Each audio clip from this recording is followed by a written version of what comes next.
ألا تعالى علي وأطيع المسلمين رب اشرح لي صدري ويسر لي أمري واحلل عقدة من لساني يفقه قولي أما بعد فالسلام عليكم ورحمة الله وبركاته. Nite dalwa kay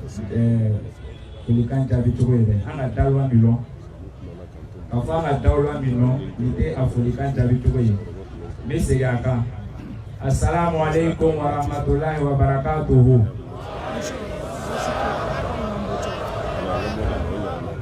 Albi ama wala folo mese yaka assalamu alaikum wa rahmatullahi wa barakatuhu. Aha, sisa koni amese ka ko damna ka ga sema ala mokera antela la ala shoreti ama telia buluma aywa bela deni be anna kunlo bi talwa a Sheikh al-Imam al-Mubajjal Abdoulaye Koita kabo Othman Malila aywa alele anga duna bay katakala anga almamika a Sheikh Mohamed Jane kabo Belgique. Imam Abdoulaye Koita mo dogonite antisi ka fo bi kwa ma ko nya fo mo ne bela deni ba don mo mi ayo fo mo mu ma ko pressure international mo mu be dunia ta fantan na ni bela deni yara kaslama nya fo Othman mo ne aywa ale Othman o mo ba do la kilingi anali bi Côte d'Ivoire adamadi niko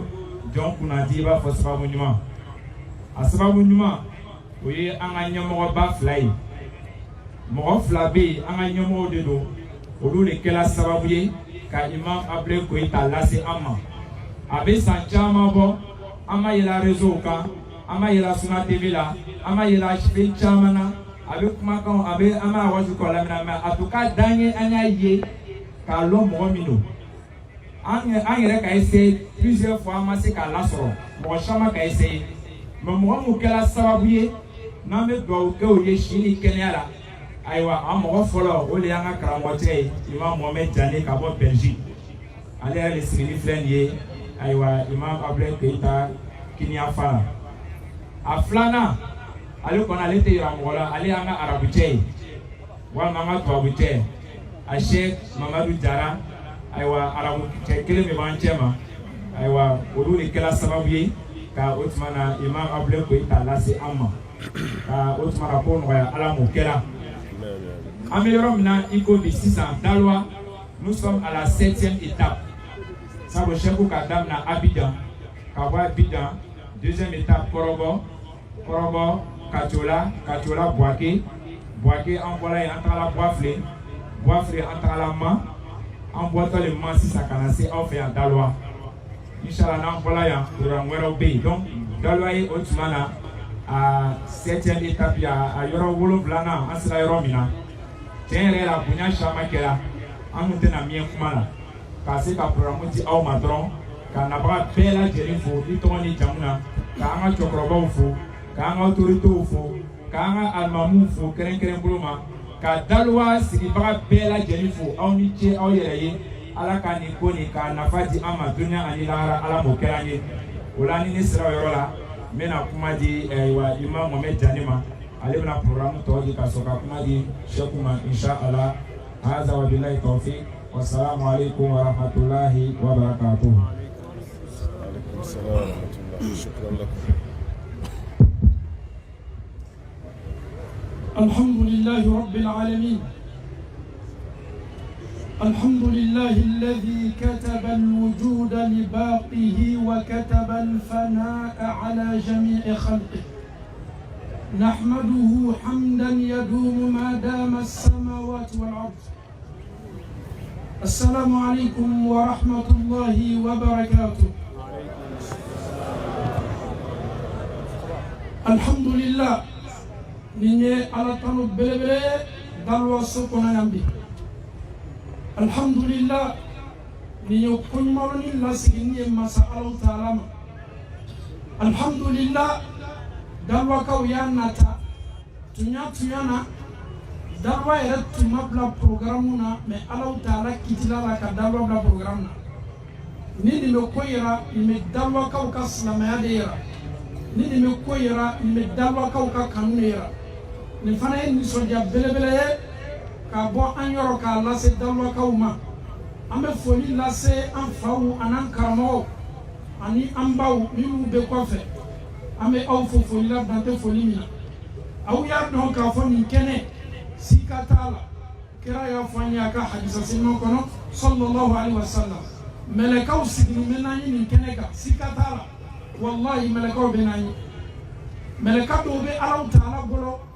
baara gbɛrɛ t'olu la inna lillahi malaikatan sayyaratan fudula yatatabba'una majalisa dhikr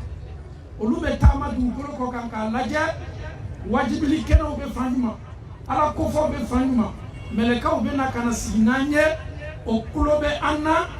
komi aw kulo bɛ karamɔgɔcɛ la cogo min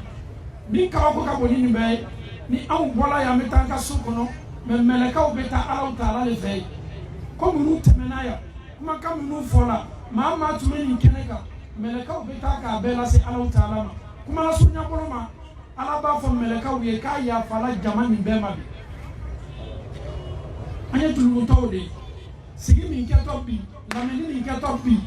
i bɔli ka so kɔnɔ ka na i tulo di Allahu Taala la ka lamɛnni ma a dɔn k'a fɔ ko bɔnɔ t'a la karamɔgɔcɛ kanu min y'a to i bɔli ka so kɔnɔ ni Allahu Taala sɔnna kumakan minnu fɔtɔ n'an y'a lamɛn ni Ala ɲɛsiranya lamɛnni ye ka ban ka a baaraw kɛ ni Ala ɲɛsiranya baara ye sika t'a la a b'a nafa diɲɛ a yɛrɛ fana b'a nafa lahara an bɛ Allahu Taala dali kumakan minnu fɔtɔ k'an tulo kɛ tulo kunnandiw ye k'an dusukun ɲigi a baaraw nɔgɔya an ye Ala m'o kɛla an bɛ dalwaka bɛɛ fo an bɛ organisateurs fo o ye jija ni cɛsiri min kɛ ka bɛn nin dawa labɛnni ma o ye nin kɛ silamɛya kanu de kosɔn n'i y'a lajɛ bi dalwakaw bɔla tiɲalo aw ka bɔli bɛ ɲini ka surunya buwakikaw ka bɔli la an bɛ Allahu Taala dali nin jama senima Ala kana ɲa haramu don an ni ɲɔgɔn cɛ kiyama don Ala ma an lakafola Allahu Taala ka larusu suma kɔrɔ Ala ma an lakafola Allahu Taala ka alijinɛso kɔnɔ ni Allahu Taala sɔnna an bɛna micro di an ka sheikhu ma sheikhuna al-mubajjal al-imam wa-da'iya Abdallah Koyita al-mashhur min Mali ni Allahu Taala sɔnna a bɛ n'an ye dalwaya falyatafaddal mashkura barakallahu fiik. الحمد لله الذي خلق السماوات والأرض وجعل الظلمات والنور ثم الذين كفروا بربهم يعدلون نحمده سبحانه ونستعينه ونستغفره ونستهديه ونتوب إليه ونشهد أن لا إله إلا الله وحده لا شريك له سبحانه وتعالى عما يشركون ونشهد أن محمدا عبده ورسوله بعثه الله بدعوته إلى التوحيد والتهذير من الشرك فجاهد في الله حق جهاده حتى بلغ رسالة ربه وأكمل الله له الدين وأتم به نعمة صلى الله عليه وعلى آله وأصحابه ومن سلك سبيلهم وسار على نهجهم إلى يوم البعث والنشور أما بعد إخوة الهدوء السادة والسيدات السلام عليكم ورحمة الله وبركاته. أبي ألفوا ما ولمن دون كبركة مسامي نالي سانكولو داباي الله تعالى دي دوكولو فندا ودبيني نورو الله تعالى قوالي دي ياكي مامنو بي كو كافري راوتي ألما وبجينجي كوالو تعالى بطوليما اللهم ربي لك بكشي كبو كافري أم أبي سيريا كدنجنيا كو بطو مساشيتي مني بطو كاكانشي لكي كالا فنكرا مسوالو تعالي أكلين الله حلا بلا أكلين يدانيك بطو بكان كاكاكلي توبنيماني مانتونيما بلا جلين دفلين لو مسوالو تعالى كلين بي أبي سيريا كو كوا كدنجنيا مسوالو تعالى يشيدي منشي أما ala ya ci kana ni woleli kanyi ambela jilen kanyi shi Allah Ta'ala kelemantiyamu namba fama ko tauhid ka ala ke kilinye la ala bela siga shita la ala ka chidira ma chugo me ya la se chugo mana fatuli malik rasul sallallahu alaihi wasallam fala yinoro ala yudafa aka nema ko timi chini na dona la ka chiden da ubani kofe ala sallallahu ka ala kiran ni min sallallahu alaihi wasallam ka la se ayram ala ka kishini nema chama ala ko ke kirabani ka anaka sodun ke samu anaka sahaba bilbilu mun malaka chiden jamfanye tugo wana yeleche kadine ta ka daw kola kadine ta ka bam kadine daw kuna katama kontina fenfen be giana katama katani ala kadine sanumani ayoro bela sabo de ninke angan galo talo fu kala wali mando sabo seli ni grani dine yi on fe farafinaya ani mauma be ala ki senda ni ma ko fole no senda mal fokata se wuli doni mani kuna jara kuna ngoya ti mai ni masabala fi ala kambele jere kuna je ala kan kishi kabo kuna ngoya ma ala kambele jere korota ala kan sutura jin ani kiyama ko fa ambali alislamu ambe fuli la se au bele jere mo ambal ma mun bora ka déplacement ka boyo bela ki kala fi au toyi ka sunongo toyi kanisi ye ni fiana ni kenebani ni kusherla ibaga ni beke ala de jati kama ala kama barake bati sege wa ala kama barake bati ni gebo ma be fen ke ala kama ni fen surala ube ala ko doyi abina sege mi ke sigini wuli che ala ka kawye dumu ya fai ala ka kawye arjina kono doni ambai ni masabala fe ma fen zira wal mamunu masiya nu ngani biya hamina ko fitini na kuma babe fenfena ala de ba do ala ka bela jere ga hamina ko wuli munu ka hamina ko yedingo ya ala ka dimbar kalendim munu yere cheye nube musoyini na ala ka musoyini mandi munu ye musoyini nube cheyini na ala ka cheyini mandi fu muso bela jere ala ka basigi dama ka jamana sabati o ko fami fuli la se ambalma ma munu ye kene ni nabe no ye ambalma muso ambalma kew munu to dara organisateur ambe awfu ka wali mando aw ka timinanjia anaw kan ni segemba malila kada ka usigilen fle session mun ka kanun ta kilin ka be arranger bara fitininte aw nana suraya ambe wuli ka toya ma do di bina bela jira arranger otuma be fuli la sun ambe do kuyi delegation mun bora yoro ambe fuli la sabem kadam na mbal makera la nan kanu ba no de Mohamed Diané ka bo Belgique spécialement ni tourna kama anambal make Cissé ka bo Amérique spécialement ni tourna kama anambal ma mogofla sako ani Masari ka bo la Guinée spécialement ni tourna kama ani délégation mun bora Abidjan ka fara anka ani mun fene bora Bamako kana amba bele jele ayake awere amba ni masabala fa okani déplacement ala ka kawiye aljana sarai ala ka kawe here chamai ala kana shini misa ambe anga karamo fenefu dalwa dugu konna na ya karamo ko ambe to go fanga kuma karamo do ka ja ka kitabu ko anaka misri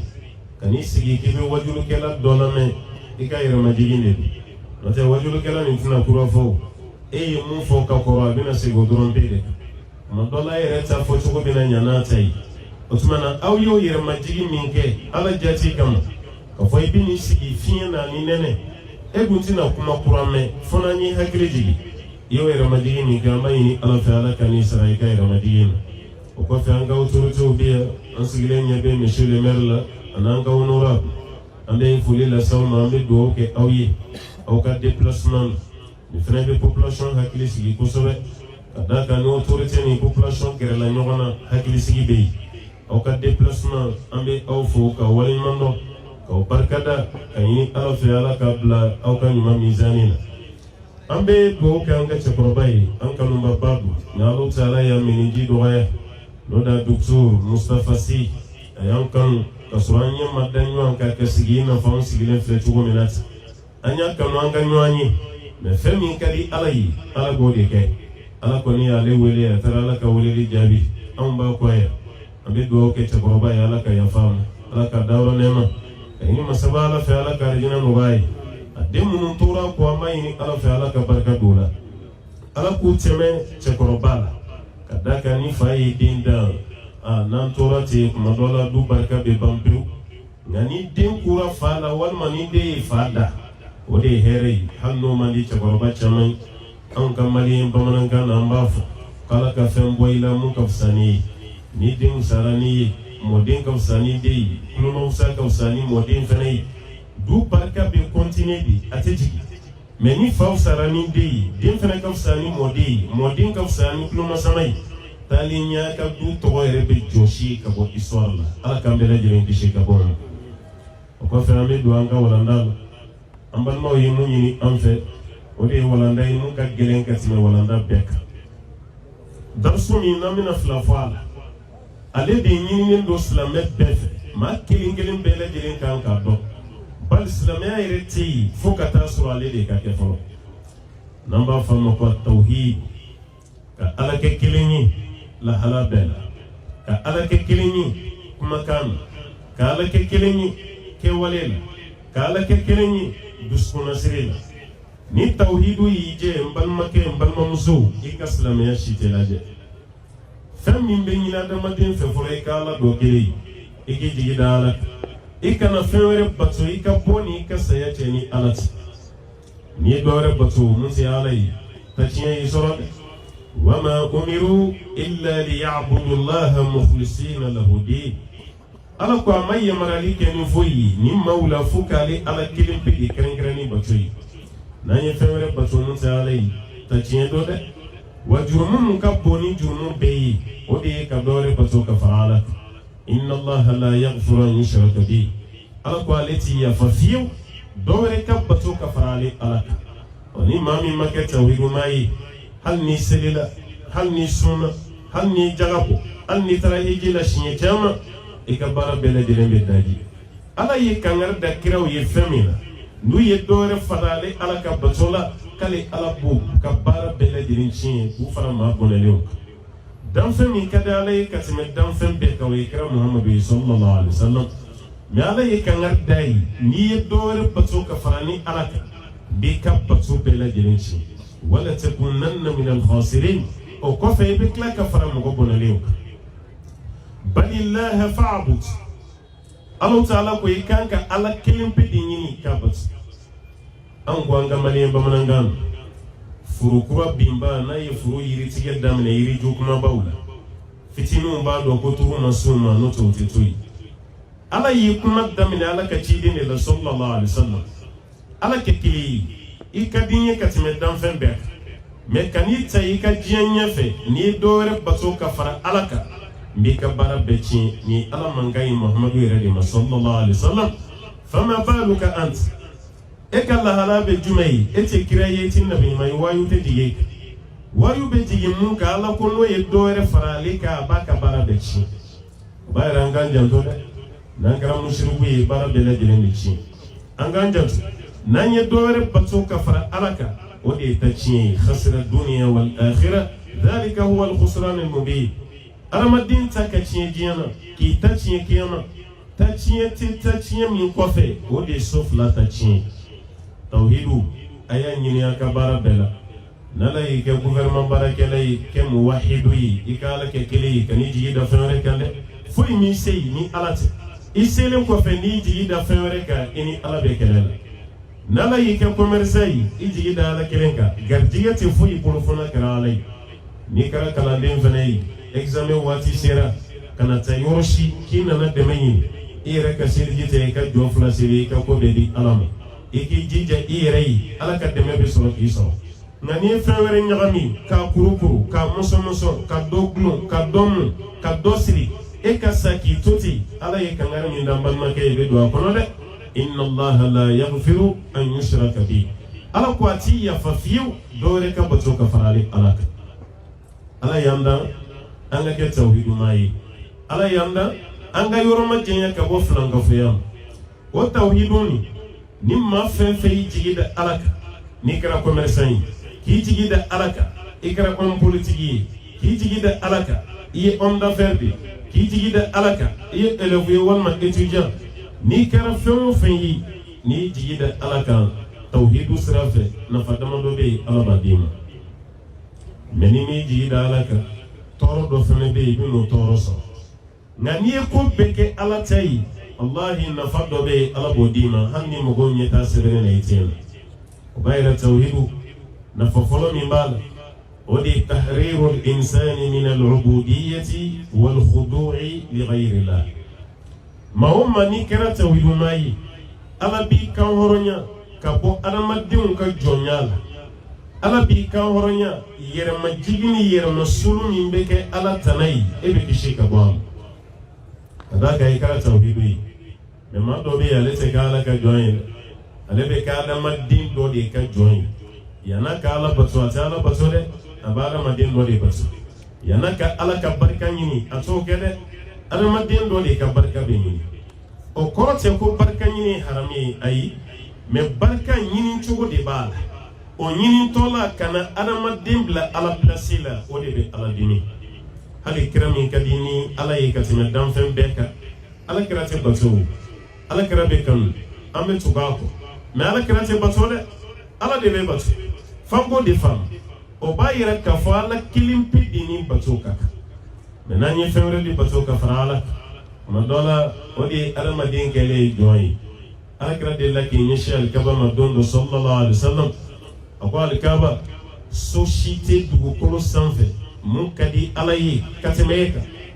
mɛ alikaba n'a ka lahɔrɔmaya sariya la a tɛ bɛn abada mɔgɔ k'i kale alikaba la a bɛɛ ni alikaba cɛ haramu don a bɛɛ ni sankolo cɛ haramu don a bɛɛ ni dugukolo cɛ haramu don a bɛɛ ni kɔladen cɛ haramu don a bɛɛ ni waliyu karisa cɛ haramu don a bɛɛ ni fasu cɛ haramu don a bɛɛ ni basu cɛ haramu don ni kalli bɛɛ bɛ don filankafɔya kɔnɔ man ahlafa li ghayri la aw bi ghayri la faqad ashraka maa o maa n'i kale fɛn wɛrɛ la ni ala tɛ k'i ye dɔ wɛrɛ bato ka fara ala kan an n'o fɛ afiriki walasa mɔgɔw ka da i ka kalli la i b'a ala bila de parce que an ye ala kale tiɲɛ na k'a kale nkalon na f'an yɛrɛ ma da ɲɔgɔn na tuguni ala kale la n'i donna sugu kɔnɔ bi ni dɔ y'i ɲininka nin ye joli ye i ko 1000 a ko a to 800 na e yɛrɛ b'i kanto wallahi ne t'a sɔrɔ hali 800 yɛrɛ la wa i bɛ taa sɔrɔ wallahi bɛɛ tɛ tiɲɛ ye dɛ o de kama hali commerçant k'i kale tiɲɛ na a b'i ka marchandise barika ban kuma tɛ n'i kale nkalon na kira nin fɔ hadisa jɛlen na Bukhari bɛ na n'a ye ko kalli bɛ adamaden ka feerefɛn yɛrɛ barika ban pewu waati bɛ mɔgɔ minnu bɛ kalli la ala kale yɛrɛ t'o bolo foyi o de kama farafinna ye k'i kale wallahi billahi tallahi aymunullah maa fɛn fɛn b'i kale na mɔgɔ tɛ da i la tuguni hali n'i y'a fɔ dɔ ye ko wallahi a b'a ko an ye nin mɛn ka caya sa dɔ wɛrɛ fɔ f'i k'a fɔ de a bɛɛ ni sanpɛrɛn cɛ a bɛɛ ni dugukolo cɛ a bɛɛ ni jahanama so 7 cɛ ni m'i kale o kale juguba la a bɛɛ ni ala cɛ o tɛ mɔgɔ la kɔnbɛn tuguni alors que k'i kale jahanama na haramu don shirkuya k'i kale sankolo la haramu don shirkuya o de kama ko n'i kɛra tawhiduma ye i kan bɛ hɔrɔnya ka bɔ adamaden ka jɔnya la e tɛ kɛ maa ka jɔn ye i bɛ kɛ jɔn ka jɔn ye o ye ala de kiraw seginna nin de la san 13 ala ka ciden bɛ nin baara de la Maka sallallahu alaihi wasallam a tɛ ka mɔgɔw wele ka taa foyi kuma fɔ ala qulu la ilaha illallah tuflihu a y'a fɔ ala ye kelen bɛ ye n'o kɛra o bɛ kisi maa o maa ni sara ni tawhidu ye hali n'o sɔrɔ i tɛ maa ba ye diɲɛmaw bolo ala fɛ yen e ye maa ba ye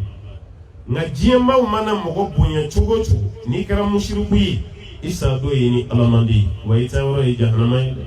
ala k'an bɛɛ lajɛlen kisi ka bɔ ma tawhidu a b'a to mɔgɔ yɛrɛ bɛ kan hɔrɔnyali sɔrɔ i bɛ bɔ adamaden ka jɔnya la e tɛ baara kɛ ala ye e bɛ baara kɛ mɔgɔ de ye e jigi tɛ da ala kan e jigi bɛ da adamaden de kan e tɛ dɛmɛ ɲini ala fɛ dɛmɛ bɛ ɲini adamaden de fɛ n'o kɛra n balimakɛ i bɛ sa jɔnya la e tɛ kɛ hɔrɔn ye bara a bɛ ɲɛna ko jɔnya bɛ ye ka jɔlɔkɔ don mɔgɔ kan na walima ka jɔlɔkɔ don i sen na wa o ye farikolo ka jɔnya de maa fɛn fɛn y'i kɛ jɔn ye hakili la i bɛ sa o jɔnya la i t'i ka liberté sɔrɔ i t'i ka liberté sɔrɔ a bara bon pour que i ka liberté sɔrɔ i jigi da Alahu Taala kelen bɛɛ kan wa man yatawakkal ala Allah fa huwa hasbuh maa o maa n'i jigi da ala kan wallahi Alahu Taala b'i lawasa wa ala Allahi falyatawakkalil mu'minun ala ko mumini bɛɛ kan k'i jigi da ale ala kan fɛn cɛman jugu ka tɛmɛ fɛn kan an k'a fɔ Allahu Akbar misiri kɔnɔ o waati kelen ka tila ka taa kungo ɲini adamaden dɔ fɛ ka ɲina Ala kɔ ni de bɛ Alahu Taala dɛmɛ an kɔrɔ o ni haramu belebele silamɛ man kan tɛ ka sɔn nin ma kɛ tawhiduma ye i bɛ ka liberté sɔrɔ a filanan n'o ye tawhidu nafa ye o de ye takwinu shakhsiyatil insan adamadenya yɛrɛ i bɛ former de k'i former k'i da i yɛrɛ la i tɛ da maa si la tawhidu de b'a kɛ wallahi ni maa fɛn fɛn ye ko tawhidu ma don a jigi dalen tɛ foyi kɛ hali a fa ye milliardaire ye a jigi dalen tɛ fa ka wari kan a ba ye waritigi a jigi dalen tɛ ba ka wari kan a terikɛ min bɛ yen a jigi dalen tɛ maa si kan ale bɛ mun na dɔrɔn n'a ye Ala deli ni Ala ye mun jaabi o de y'ale garijɛgɛ ye ni Ala ma mun d'a ma a tɛ nimisa wa a t'a fɔ abada ni kun y'a kɛ tan n kun bɛ nin sɔrɔ tawhidu ma ka kuma tɛ kɛ ten i bɛ former i dusukun e yɛrɛ bɛ former k'i yɛrɛ kɛ maa ye i jigi tɛ da foyi kan ni Ala kelen tɛ misaliya la suratu Yusufu kɔnɔna na Seydina Yusuf k'a to kaso la yɔrɔ kaso ye lajɛrɛbili de mɔgɔ caman bɛ kaso la a bɛɛ tɛ kojugu kɛla ye dɛ Ala ka mɔgɔba caman donna kaso kɔnɔna la k'a sɔrɔ a tigi tɛ baarajugu kɛla ye dɛ Seydina Yusuf a ye kaso kɛ Alakira yɛrɛ ye kaso kɛ autrement an bɛ fɛn min fɔ ko kaso ani mun dara Alakira ka kelen tɛ mais o y'a privé a ka liberté o de kama dɔɔni dɔnkɛw b'a fɔ ko an bariko fɔlɔfɔlɔ min kɛra k'a kɛra Alakira de ka alayhi salatu wassalam parce que histoire kɛra Alakira la k'an bariko k'a privé a ka fɛn bɛɛ lajɛlen o kɛra Alakira la alayhi salatu wassalam o b'a yira k'a fɔ Ala ka ciden yɛrɛ privé la a ka liberté la tuma dɔ la o fana tɔgɔ k'a fɔ ko kaso Imam Malik a ye kaso kɛ Muhammadu Ali Sobon Sofatu Tafasiri tigi a ye kaso kɛ Sheikh al-Islam Ibn Taymiyyah a ye kaso kɛ ale yɛrɛ sara kaso la de Sheikh al-Islam Ibn Taymiyyah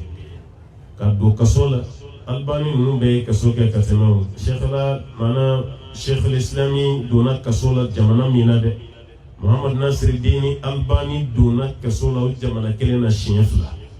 n'o ye Siri ye Sheikh al-Islam Ibn Taymiyyah fatwa dɔ la dɔrɔn n'o ye kiiri dɔ ye o y'a minɛ ka don kaso la o y'a dama histoire in tɛ n'o f'i ɲɛna mais k'a to kaso kɔnɔ a ye kuranɛ kalan ka jigin siɲɛ 80 ka daminɛ suratul fatiha la ka taa bila birabi nas a bɛ kaso kɔnɔ a y'a kalan siɲɛ 80 ka jigin a 81 na k'a to suratul qamari laban na Ala ka wele sera a ma innal muttaqina fi jannatin wa nahar fi maq'adi sidqin inda malikin muqtadir a y'o bɔ a da yɔrɔ min mɛlɛkɛ y'a nimɛ 81 ma dafa a danna sira la Sheikh al-Islam Ibn Taymiyyah a sara kaso de kɔnɔ Kashki Abdul Hamid an bɛɛ b'a dɔn a ye kaso kɛ siɲɛ hakɛ min na a ka ca o n'a ɲɔgɔnnaw an yɛrɛ ka Afiriki kɔnɔna la karamɔgɔ camanba bɛ yen a ye kaso kɛ an bɛ waati min na Saudi kasobon falen don alimami ani karamɔgɔ caman o b'a yira lajarabili camanba de ye mako bɛ yɔrɔ min ka Yusuf to kaso la alayhi salam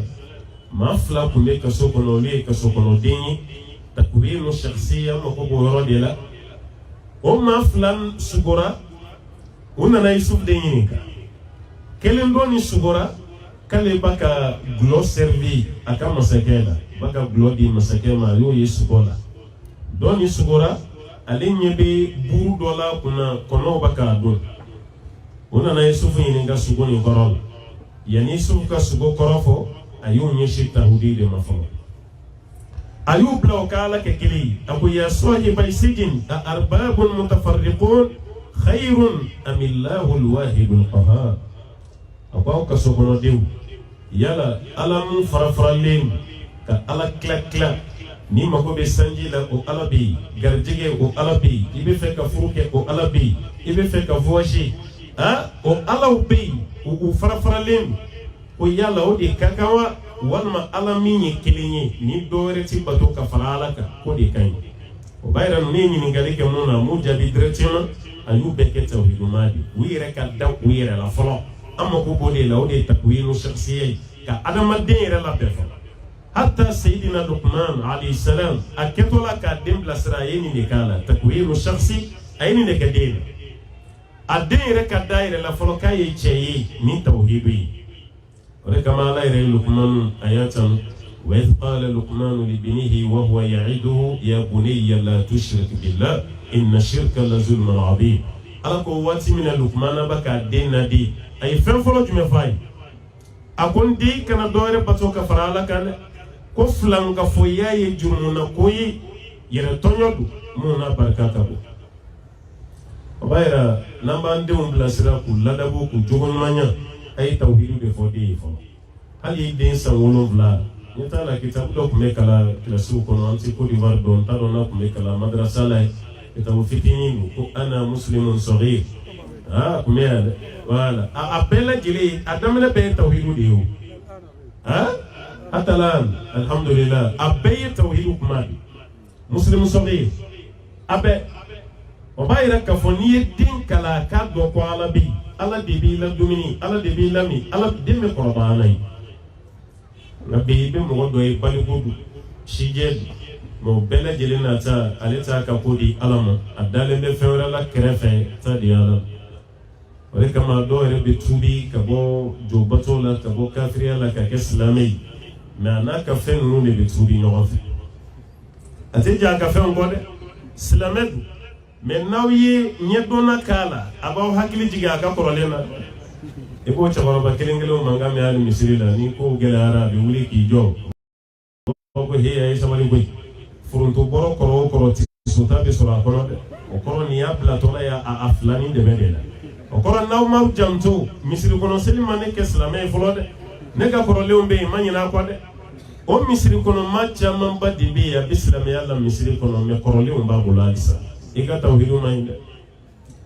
takuyinu shakisi ye dɔ fana jɛ ale yɛrɛ bɛ diinɛ kelen min na a t'a dɔn juma dɔ i b'a ye misiri kɔnɔ dimanche i b'a ye église la ni donsow fana wulila i bɛ gɔni a bolo a bɛ donsow fana ɲɛ ale yɛrɛ t'a dɔn a bɛ kelen min na n'i ko a ka kelen ta a b'a fɔ a y'i jɔ ne ka dɔɔnin kɛ nin bɛɛ la parce que kiyama t'a dɔn mun ta bɛna taa kɛ tiɲɛ ye ni silamɛw ta kɛra tiɲɛ o y'a sɔrɔ n ye dɔ k'o la kaban ni kerecɛnw ta kɛra tiɲɛ ye n ye dɔ k'o la ni jotigiw ta kɛra tiɲɛ ye n ye dɔ k'o la halisa i tɛ silamɛ ye Allah Ta'ala ko ana aghna shuraka an shirkihim ale Ala kariyalen do ka bɔ filankafo bɛɛ lajɛlen ka filankafoya baaraw ni ko i bɛ Ala ni fɛn wɛrɛ fara ɲɔgɔn kan Ala b'i to yen taraktuhu wa shirkahu a b'i to yen n'i ye fɛn min bato ka fara Ala kan o b'a yira n'i kɛra muwahidu ye tawhidu ma wallahi i bɛ former Ala b'i dusukun dafa i jigi bɛ da Ala ta kɔfɛ i jigi bɛ da i yɛrɛ de kan i t'i jigi da fɛn foyi kan ni kɛra tawhidu ma ye a nafa sabanan o de ye masdarul amni aw masdarun li amni nas maa o maa ni kɛra tawhidu ma ye i sécuriselen i tɛ siran foyi ye wallahi ni tawhidu b'i la i tɛ siran foyi ye hali ni ye denmisɛnnin ye foyi mɛ n'i tɛ tawhidu mɔgɔ ye i bɛ siran hali i ka dumuni kɛta ɲɛ i bɛ dumuni min kɛ n'a cayara don dɔ la i bɛ siran parce que tawhidu tɛ yen hali sufɛ ni jakuma ye ɲɛkɔrɔma tigɛ ɲaari ni ye jakuma finman ye i bɛ siran parce que tawhidu tɛ yen i jigi dalen tɛ Ala n'i bɛna don i ka magasin na n'i ye sɛbɛnden dɔ dalen ye o don feere tɛ kɛ tuguni e yɛrɛ jatigɛlen don n'i magara la k'i bɛ sa o b'a yira ni maa min ma kɛ tawhidu ma ye wallahi i ja tɛ sigi a ba Allah Ta'ala ko alladhina amanu wa lam yalbasu imanahum bidhulmin ulaika lahumul amnu wa hum muhtadun ko maa minnu bɛ yen k'a fɔ k'u limaniyara o ka limaniya o ma ɲagami ɲɔgɔn ɲɛ ni musirikuya ye bi zulmin ay bi shirki parce que a ye jiginnen sahabaw siranna k'an jɔn de bɛ yen n'an m'an yɛrɛ kun tɔɲɔ Ala kɛra ko k'aw bɛ ka fɔ min ye o tɛ dɛ an ma Lukumana k'a y'a mɛn o fana ye zulmun de fɔ ye k'o kɔrɔ ko musirikuya de don yɛrɛ kun tɔɲɔ tɛ ni muso ma kɛ tawhiduma ye ale yɛrɛ bolo ko cɛ kɛra a balimamuso fɛ ka tɛmɛ ale kan k'o taara moriya baara de kɛ a ye somaya baara de kɛ o de kama cɛ mana a diyara cɛ ye ka tɛmɛ ale kan parce que tawhidu tɛ yen an fɛ yan kaba dɔrɔn ni dɔ ye dawula sɔrɔ ni tawhidu t'i la e bɛ sin k'ale ka baara bila o de kɔnɔna na commerçant mana kɛ sugu la ni client cayara mɔgɔw bɛ don a voisin min bɛ yen a fana bɛ bɔ a bɛ taa ɲɛɲini burusi kɔnɔnaw la parce que a b'a fɔ a balimakɛ ka lɔgɔdiya nin ko gansan tɛ k'a sigilen tɛ alors que e tɛ yen gwansan do gwansan se o te nyesra la yake ke ala ko yido mais amma se kan fam sugula ama fam parce que ale a jito yalim a digi dalen ta ala ni ta karate bara be cin wallahi ni karata wi dumai hal ni do ko yima ko mi va e ba fo ni bala de bolo mo se ki ne fa ni bala de ni bala de ni mo goyere jajora hal suma duma abisraini kasro foiti la ema ya Khalid bin Walid ala kira de la kani kele bolo do ci don do sallallahu alaihi wasallam kata yoro do sigida la mo ko Khalid ma ko ante kele fe comme ko iye kira do di ka ci den kan on maya aw dalembe ala la ko itugule be ala kira ko ko bashitala poison do bambulo ya ni sera ka poison ni posoni ni sera ka mi na ma fenkila ni masa ante kele kede ambe be tubi ka do ka dina la no islamé narmali jigida la ka wallahi tisrafu ni liman yayi farqolo la bo foiti Khalid bin Walid jigida la ka aku mayina ni posonai poisoni aina nai amba fo go manangana ko do no mugu o de poison aina nai o ye poison ke barani kono kali Khalid ma o lu yere ka yelila hali poison na tuni nei da kono ibesa ala militi wi sali mais Khalid ye poison ke minan kono ka jo adala ka mi fen be bara kono ka beni ka boti la siguruma akanga sawatu wati amasa olu yere bolo kabina bin sisa ko ka sa tauhidu ni limaniya min bala ala yaso o korote ke ka yese ne yese be sa parce que limaniya nyona telo ayami fokatam ke wallahi foi makala parce que digida le no ala adama dimani jigida ala kan niveau mi ala fene bi sauver no niveau ala bi kishino nyona Khalidini ode kama ni makera tawidumai wallahi ala bi sécuriser fencha mambe ya bekile kofe ite bwa kalama me sécuriser len note dabali bekilo en fa Afrique ya dabali koni o yan fana ga spécialité dans zara ka spécialité avion glan ani téléphone glan caméra glan Afrique ya nga spécialité dabali de kan ñon tachien ka porter fi ñon o kala ni diplôme ba mo kan to Afrique ya ka porter ke ki bo family tubabu fane mo nye do fi kanto Afrique ka ibana fo Europe obegeyo ibe don na le Europe a sele aéroport la de abe ni ngali ke ko muya sia abe do avion ko na Europe wati ni wallahi ata kalam o koro anyan to Afrique ka wele o baraju fane dia ko ka wele ni wele la anti wele telephone na de ebe wele dogo de la o wele li no seri mai wallahi bina na foro fene ko ka fie ni fiera ibeta erebete unve destination inconnue ibo de ke itago ibaka tayoro o spécialité d'Afrique mbo obiane ka barajugo ke ka samarala ibe bolontana do ya bise bolontana beba to off mais ambe barakala na e krapondo asena asende ke kuma ka krapon chief lai asembe funu ina fa kachi mais na e samara bo kanga tapeti nundu fuiti okoro yale symbole balontana ya ni sayachi yoro amfana o spécialité ambo donne wallahi osana amfe bama koyi commerçant na suguba kono ka kama magasin dael abaka comptoir ko fe yoron ayi paka comptoir kuna ka kuli ka boli ka sara jangeleme a voisin nya gen ka tamine ka kara tugodi ale refene bugu nyini ka ko mun gerabi mun ne seya ayre ta do fen ya bla bolida wonna na e kuba bla bitigi kono anya dara bitigi ka yoron ya kulera tugoni ki prutu la ka boli Shinye chama obe tentative ka amaseka do bitigi kono wallahi ay sugubla nan ya dara bitigi ka fabi do ala mais nati sugula il est normal yo africain o monsieur ni amfana ga spécialisé o amfana beni donc ko sobe ameni para do beba wasina musumo beni ke nyona nga furu kono balmo beni ke nyona nga furu kono voisin beni ka voisin anga furu kono munga juguna beyi almami ka ka almami nyona o fana chama ango bamangana ko ni mangambo rambe kata kulula mais ni mangambo rayni kulu chebe tamitu ni ko gelara bebe almami de secret ni almami yere fene karata chinyana sa anganji janina wani karata wudumai sécurité totale wallahi ala bode dayka mais ni maketa wudumai i bɛ siran fɛn bɛɛ ye a tɛ tɛmɛ san 6 san 5 kan Bamako yi jeune dɔ san 20 ni damadɔ su dugu tila dɔ fɛ a bɛ ka ne wele 1h du matin ka taa 2h la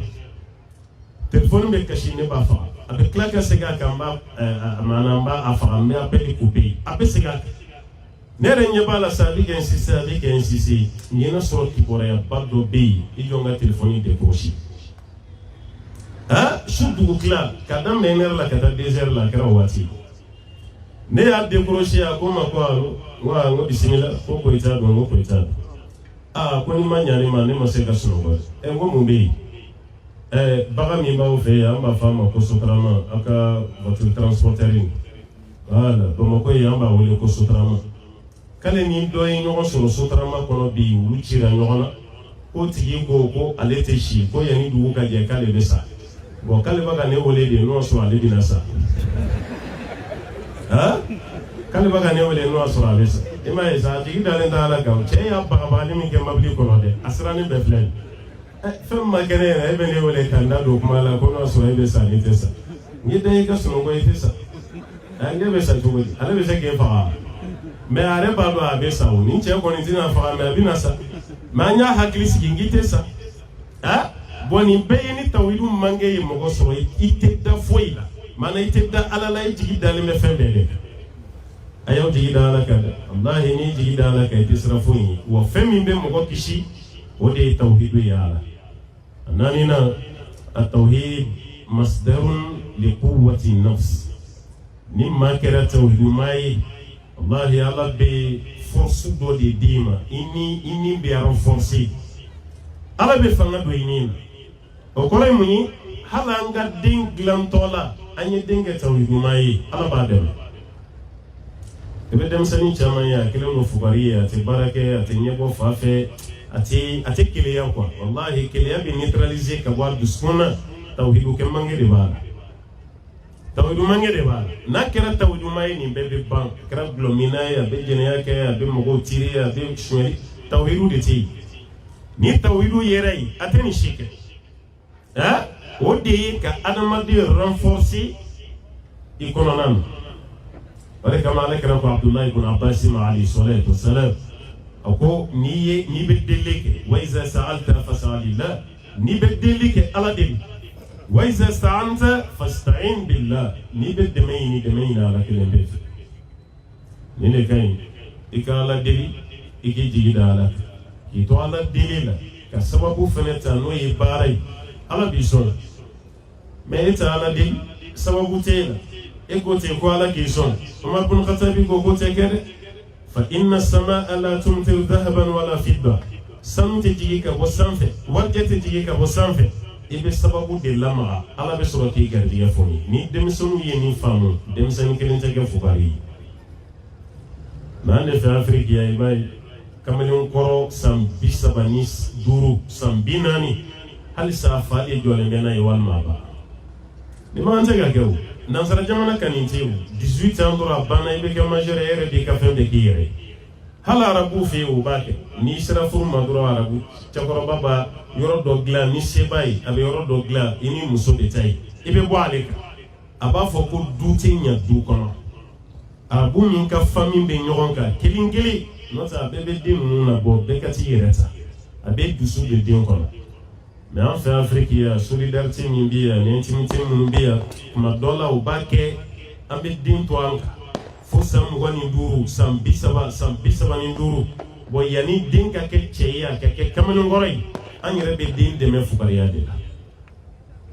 ne m'a fɔ i k'i ta gɛn dɛ mais n'an y'a yɛlɛma dɔɔnin a ka fisa den ma dɛ o b'a yira hali ne tɛ yen don min i den bɛ s'a yɛrɛ kɔrɔ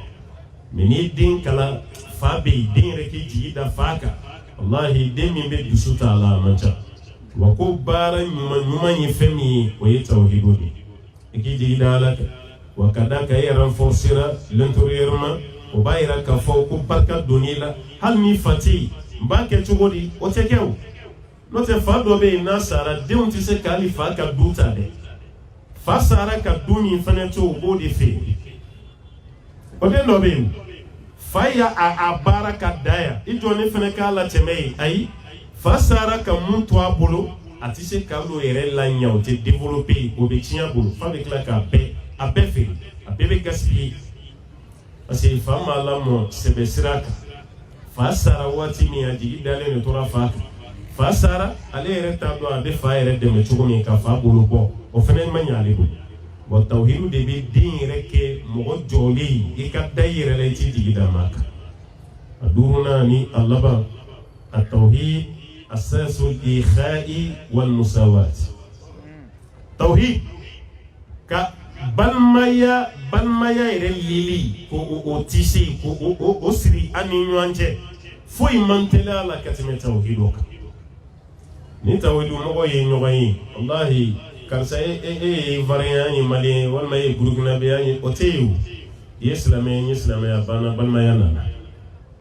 e ma ye maka an don ka di ɲɔgɔn na n'aw taara hiji la parce que a bɛɛ ka hakilina ye kelen i bɛ dɔw ye o bɛɛ bɛ daluwaya mais o tɛ ɲɔgɔn dɔn mais n'u sera maka kaban n'u bɛnna chambre kelen kɔnɔ hôtel la baro min bɛ tɛmɛ u ni ɲɔgɔn cɛ e fana bɔra min ne bɔra Côte d'Ivoire so jumɛn kɔnɔ ayiwa daluwa ne dun fana bɛ daluwa mais aw ma ɲɔgɔn dɔn yan aw selen makan de dɔnniya nana aw ni ɲɔgɔn cɛ walima a kana kɛ ayiwa daluwa a ka kɛ maa yɛrɛ ye sa walima a ka kɛ Ivoire dugu wɛrɛ ye walima a ka kɛ hali Afiriki yɔrɔ wɛrɛ yɛrɛ an yɛrɛ ye mɔgɔ ye hiji kɛra sababu ye u ti jamana kelen na dɛ mais ka balimaya don ni ɲɔgɔn cɛ fo ɲɔgɔn tɔgɔ da bɔra a la wallahi tawhidu de b'a kɛ e ma kabako ye makan i ni Bangladesh bɛ sigi ɲɔgɔn kɛrɛfɛ a bɛ heure kelen kɛ baro la mais aw si tɛ ɲɔgɔn ka kuma faamu a bɛ kɛ o ale ba k'a ta fɔ e b'i kunkolo la dɔn e fana b'i ta fɔ a fana b'a kunkolo la dɔn fo ka taga aw tila aw bɛɛ ye ɲɔgɔn faamu mais aw si ma ɲɔgɔn ka kuma mɛn foyi tɛ nin kɛ ni ala ko ten n'o tɛ mun bɛ Afiriki ni Bangladesh bila baro la an bɛ ɲɔgɔn ka kuma mɛn yan ale bɛ mun fɔ e t'o faamu e fana bɛ mun fɔ a t'a faamu ni hiji kɛ yɔrɔ tɛ a tan tɛ mɔgɔ si bolo i bɛ dimi i bɛ énervé mais hiji yɔrɔ la ala b'aw bɛ dusukun saalo a bɛɛ bɛ ɲɔgɔn faamu kɛlɛ tɛ yen wɔyɔ tɛ yen foyi t'a kɛ ni ala ko ten o b'a yɛrɛ an ka su tawhidu kan n'an ye tawhidu ta wallahi ala Afiriki filɛ nin mun na nin sisan nɔ an bɛ bɔ a la parce que an yɛrɛ bolo an tɛ se ka kɛ foyi ye ni nanzaraw ma mun kɛ an yɛrɛ tɛ se ka foyi kɛ kabako dan ye Afirikɛnw ta ye wari min b'an bolo yan a tɛ Europe mais halisa n'olu tɛ an tɛ se ka balo n'an m'an ka modalité yɛlɛma dɔɔni ala an ka diinɛ sira fɛ wallahi a joué len b'an kan f'a ka faamuya de i m'a ye kunun ni arabuw ma misiri min jɔ a kun tɛ jɔ a ye ni arabuw ma madrasa min jɔ a kun tɛ jɔ parce que an yɛrɛ bolo arabuw kɔni bilara diɲɛ kɔnɔ misiri jɔ dɔrɔn de kama an yɛrɛ man kan tɛ k'a jɔ mais sisan a bɛ ka faamu an yɛrɛ bɛ k'a jɔ sisan an yɛrɛ bɛ madrasaw jɔ alhamdulillah mais an y'o mun faamu bi n'an kun y'a faamu kunun sisan b'a sɔrɔ silamɛya sera kundama min ma a kun ka bon ka tɛmɛ sisan ma o b'a yira foyi tɛ an dɛmɛ nin na ni tawhidu tɛ an b'a ɲini ala fɛ ala k'an bɛɛ lajɛlen kɛ tawhidu ma ye ala k'an kisi ka bɔ musirikuya ma n'i ye tawhidu walanda ta i tɛ tila f'i ka don sirikuya la n'i ye sirikuya walanda ta i tɛ tila f'i ka don tawhidu la min ye filaninw de ye o tɛ taa kɛ ɲɔgɔn to nin kuma bɛɛ fɔlen kɔfɛ tawhidu kan n'o ye ala kelemantiya ye an k'an jija filankafɔya kana y'an ka baara la ka dɔ wɛrɛ bato ka fara ala kan n'o ye i ka baara la dɔrɔn o de ye ta tiɲɛ diɲɛ tiɲɛna kiyama tiɲɛna wa an kana ɲɔgɔn nɛgɛn dɛ a baara ka ca an bolo farafinna ye Afiriki musirikuya bɛ yan dɛ ka Afirikɛn ye ko silamɛ don a 100% n'a bɛna muso furu a jigi dalen bɛ ala dɔrɔn kan ni denko gɛlɛyara ala dɔrɔn ni papiyeko gɛlɛyara ala dɔrɔn ni baarako gɛlɛyara ala dɔrɔn a bɛna yɛlɛma ka so kura la a jigi dalen tɛ foyi kan ni ala tɛ Afiriki yan wallahi a man ca hali n'i bɛ misiri kɔnɔ i b'i jigi da fɛn wɛrɛ kan mun tɛ ale a man ca o b'a yira n'an ka hakili to fɛn dɔ la maa o maa n'i ye dɔ wɛrɛ de ɲini ka fara ala kan tawhidu kuma nin bɛɛ kɔfɛ balimakɛ i yɛrɛ mako sa n'i kɛra muso ye i yɛrɛ mako fana sa ka ye k'a fɔ adamaden jigi tɛ se ka da fɛn wɛrɛ ala k'a fɔ n'a kɛra fɛn wɛrɛ ye baara bɛɛ lajɛlen tiɲɛ fɛn fɔlɔ min bɛ yen n'an kan k'an janto a la o kana yan jogo la o de ye itiyanul kahana wa sha'waza wal arafin filalikɛlaw ka t'i kungo ɲɛnabɔ ko do gɛlɛyara i ta tɛ se karisa ma n'a y'a to a t'a nɛmu a bɛ baara kɛ k'a d'i ma fo ka diɲɛ wuli i mago bɛ dilan balimamuso ye kana se yen n balimakɛ ye kana se hadisa nin nacogo fila b'a la alakira b'a fɔ hadisa dɔ la sallallahu alaihi wasallam maa o maa n'i sera filɛlikɛla fɛ yen a ye mun f'i ye i dara a la ko tile 40 i ka seli tɛ minɛ lam tuqbalu lahu salatu 40 yawman tile 40 ala t'i ka seli minɛ Abu Dawuda la riwaya dɔ bɛ yen ni maa min taara filɛlikɛla fɛ yen a ye kuma min f'i ɲɛna i dara a la i tilara ka exécuter ka kelima komi i kafiriyara fɛn ma fɛn min jiginna Muhammadu ka sallallahu alaihi wasallam ni kafiriyara fɛn ma fɛn min jiginna Muhammadu ka o i kafiriyalen dɔwɛrɛ ma jigin Muhammadu ka ni kuranɛ tɛ o b'a yɛrɛ e dara filɛlikɛla la i banna Ala la filɛlikɛla ta ye tiɲɛ ye Ala ta ti tiɲɛ ye ni mɔgɔ fɛn fɛn ye baara kɛ ni filɛlikɛla ka kuma ye wallahi i bɔra silamɛya la n'an ko tile 40 yɛrɛ ye i ka seli ma minɛ o tile 40 ye ni sara o kɔnɔ an kana ɲɔgɔn nɛgɛn koyi ni maa min tɛ seli i tɛ silamɛ ye dɛ al-ahdu alladhi baynana wa baynahum as-salat faman tarakaha faqad kafara ala kira ko layiru min b'a ni karisaw cɛ o kɔrɔ diinɛ wɛrɛ mɔgɔw ko ye seli maa o maa n'i ma seli kɛ kafiriyara n'i ma seli wallahi kafiriyara seli yɛrɛ de ye silamɛya ye mɛnɛ silamɛya yɛrɛ tɛ taa fɛn min kɔ o ye seli parce que a fɔra adamaden min ɲininka fɛn fɔlɔ min na ala fɛ yen awwalu ma yuhasabu bihi al-abdu yawma al-qiyamah as-salat fɛn fɔlɔ min bɛ yen ni jɔn bɛ ɲininka ala fɛ yen ko ye seli n'i ka seli dossier ɲana tɔw bɛ lajɛ mais ni seli dossier ma ɲa a banna ala mago t'a tɔ si la a ye seli dɛ wallahi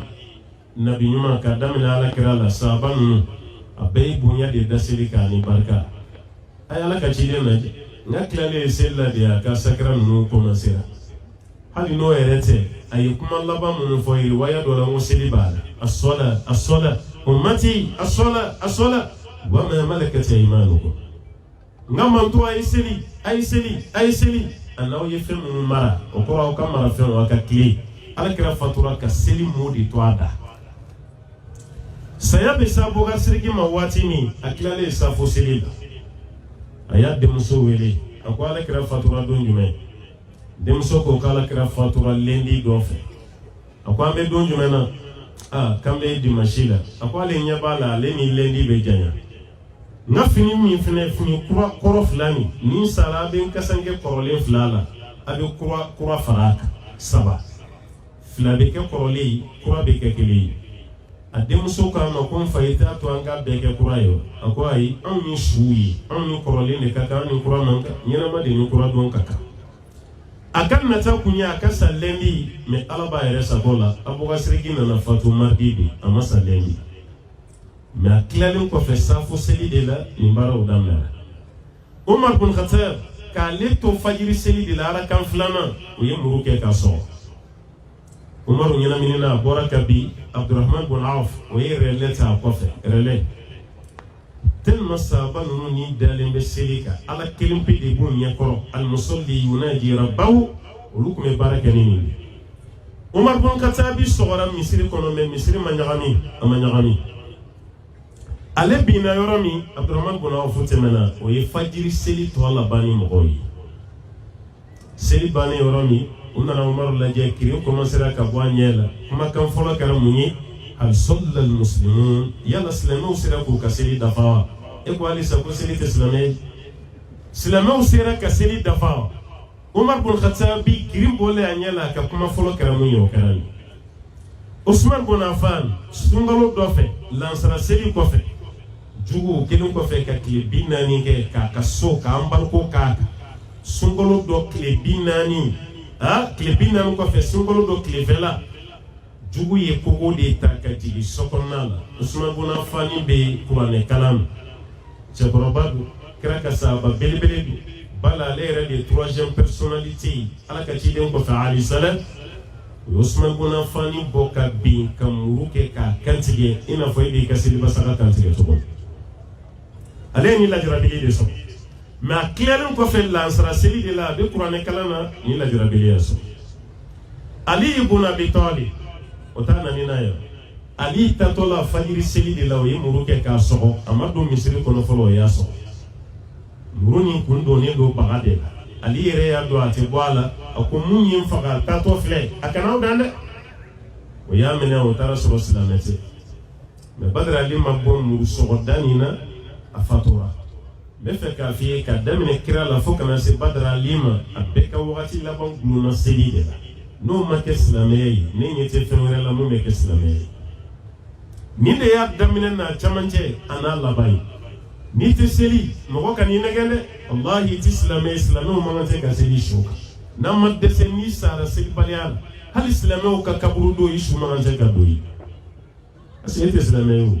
voilà selikɛlaw an b'olu de ko k'a kasange ka seli a kan ka taa don dingɛ kɔnɔ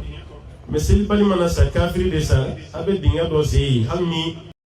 a sen janyar'o ma a b'a sen kuru k'a kɛ dingɛ kɔnɔ ye ka bɔgɔ k'a kan o y'a bannen parce que su donni nin o ye wajibi ye an kan ala y'o de fɔ kuranɛ kɔnɔ summa amatahu fa akbara ni adamaden sara k'ale ala bɛ tila k'a jigin dingɛ kɔnɔ o kɔrɔ ye mun ye bonya kama adamaden su bɛ don n'o tɛ mɔgɔ man kan tɛ k'a bolo nɔgɔ selibali yɛrɛ su la an ye seli dɛ mɔgɔw k'i nɛgɛ o ye tiɲɛ ye n'an kɛ bɔra ni ɲɔgɔn ye an bɛ ɲɔgɔn nɛgɛ mais i ka n'i yɛrɛ nɛgɛ dɛ ala ka ciden ye barika don fɛn min na o ye seli ye an kana barika bɔ a la bon e ta ko kelen filɛlikɛla fɛ yen i ka seli tile 40 a tɛ mɛn a y'a fɔ i ka sarakati min bɔ i y'o fɛnɛ bɔ ko kɔrɔ k'i kafiriyara fɛn ma mun jiginna ale alakira ka sallallahu alaihi wasallam a ye adamadenw tacogo lajɛ filɛlikɛlaw fɛ yen Afiriki yɛrɛ kabako dɔ dɛ maa si jigi dalen tɛ ala kan an bɛ nin seliba ni silamɛyaba bɛɛ la n'a bilenna mɔgɔ min kɔ dɔrɔn a bɛ taa karamɔgɔ dɔ ɲini walima sunna dɔ walima kolonifila dɔ i jɔ n ka da n yɛrɛ la n k'ale seli ala ye ka jɔ fila seli u y'a fɔ hadisa la ko ni ko kun cunna ala kira kan cogo o cogo kira bɛ teliya de ka taga seli ma mɛ munna an tɛ ala kira la dege ale sɔlɛ dɔ sɛbɛn ala y'a ka jɔnba bɛɛ lajɛlen mankutu ni seli kɛrɛnkɛrɛnya la dugu tilamafɛ seli تتجافى جنوبهم عن المضاجع ويدعون ربهم خوفا وطمعا ومما رزقناهم ينفقون سورة سجدة العالمان مغو كربي جنيا كبو دافين لافين وبيولي دو كلافي وبالو تعالى بي على كو كيشي سرام نتامي مولا وبعد لا دلال سورة الذاريات على كو تغدي كانوا قليلا من الليل ما يهجعون وبالأسهار هم يستغفرون kɔrɔ ye ka wuli nafila seli de ko mana gɛlɛya adamaden ma cogo cogo ni wulila ka seli ala b'i kungo bɛɛ dilan mɛ an dalen tɛ seli la an dalen tɛ ala ko la e yɛrɛ bɛ ala bato min kɛ i dalen tɛ ala maa kelen tɛ koyi mɔgɔw ka ala ɲɛsiranya ka bon ni ɲɔgɔn ta ye cogo min an ka dugawu bɛ jaabi ni ɲɔgɔn ta ye ten mɛ o kɔrɔ tɛ i ka tigɛ i yɛrɛ la dɛ n'i ka sugu bonyara dugu tila fɛ hali ni muso ma bɔ a kalama walima ni cɛ ma bɔ a kalama i yɛrɛ ka wuli i ka ala deli hali n'i danna jɔ fila ma seli o kɔfɛ kungo min b'i la i ka fɔ ala ye ni maa fɛn fɛn seli la dugu tila fɛ i ma yɛrɛ yira don a la walahi ala b'i ka seli minɛ mɛ hali ni dɔ wulila dugu tila ma fɛ seli la hali n'aw ma bɔ a kalama ni dugu jɛra a yɛrɛ b'a baro fɔ fo bɛɛ ka dɔn ale wulila su fɛ e ma dɔw mana wuli f'a ka mankan ci a bɛ maga portu la a bɛ tasale dɔ ta a ɲɛfɛ a bɛ maga so la fo mɔgɔw k'a dɔn ko karisa wulila ka sufɛ seli bon n'aw ma bɔ a kalama ni dugu jɛra sɔgɔma a b'a baro daminɛ a dugu tila fɛ an wulila tuma min fiɲɛ sumalen dɔ tun bɛ ka ci nɛnɛ dɔ tun bɛ a wagati aw ma bɔ a kalama dɛ o kɔrɔ ye sa aw k'a dɔn k'ale bɛ dugu tilamafɛ seli kɛ e kɛra yɛrɛ yirala de ye ala mago tɛ i ta la i bɛ wuli waati la hali furumuso tɛ bɔ a kalama walima ni muso don hali cɛ tɛ bɔ a kalama i kelen ni ala kelen ala deli o mana kɛ kungo fɛn fɛn ye sɛmɛni kelen bɛ e k'i yɛrɛ ka lahala lajɛ i bɛ changement dɔ y'i yɛrɛ la ala tɛ kuma k'a yɛrɛ sɔsɔ mɛ an tɛ dan yɛrɛ la fo filɛlikɛ la muso dɔw ka furu sara ka sababu kɛ filɛlika don ye parce que e bɛ taa filɛlikɛla fɛ a ka fɛn dɔ d'i ma i kelen ni cɛ kelen o bɛ kɛ sababu ye ka cɛ bana e o bɛ kɛ dɛ a dɔw bɛ taa furamugu dɔ minɛ o b'a di cɛ ma cɛ b'a dun dɔrɔn a bɛ bana ɔ cɛ yɛrɛ bɛ ɲininka i ye mun kɛ n'a la i b'i k'a la k'i k'a la a laban na i b'i jɔ a la ne ni de kede me ma dabo dore kama nku me fede aywa nka nunga do duskona e ketola i kanunga do duskona no trawti gi banabi i che dale do to rasul kan ko kuma be tugune wal man ni che sara ere wallahi apara do be che fa parce que afra do be ya te kuli kono ani jeli ti nyogonta abe si kono dro yani dugu kaje are karjaki be sinki minutes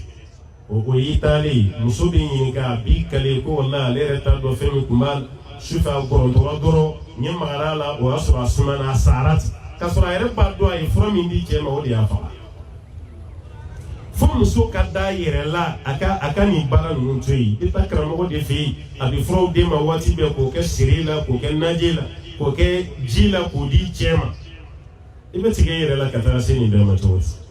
wati be chere be fro mi ne ibe do shi yere la ibe do hali che dale snongola do be mu ila ite wa kalama do wallahi muso bara jugu kela leti snongo hala che dale snongola be dom ere ni che kadi ka bakeleti ibina ni mun bara wore sakana ni problème ka do e ka foyer ado yere ka problème be do foyer de la nabe laba ka fursa dila o ba ira flele ka dona ala kira ye mun foyer ya kri to ala an ga saraka bo chama ye flele ka law de ya fanye ni karamo ka ya fiye ni saraka subugo na ya fiye ibe so ko bara de me jonga ni saraka boni ala che o manjam ala kama saraka bola ni ya dabo ala kama ito dabo hamina ko fushi kama fala kano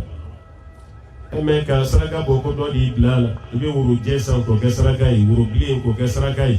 erebe wuru nyini ko dajitu abana na fajme be wuru ado era la misiri ko na almami ubina ni wuru jema bilibili damado di kadi almami ma ala kama saraka tene fleli gala de yafo wuru kumbi wuru fla ko ka to di almami ma almami kelemana wuru bi wuru fla nyini ko be selni mo baytu ko no wuru dem bi wuru fla almami keli wa fleli kala be ni defo en sanga almamu na be ni bleni do dore be ni wuru nyini te awte wardi almami ma fo wuru uba ble manyi mo uba je manyi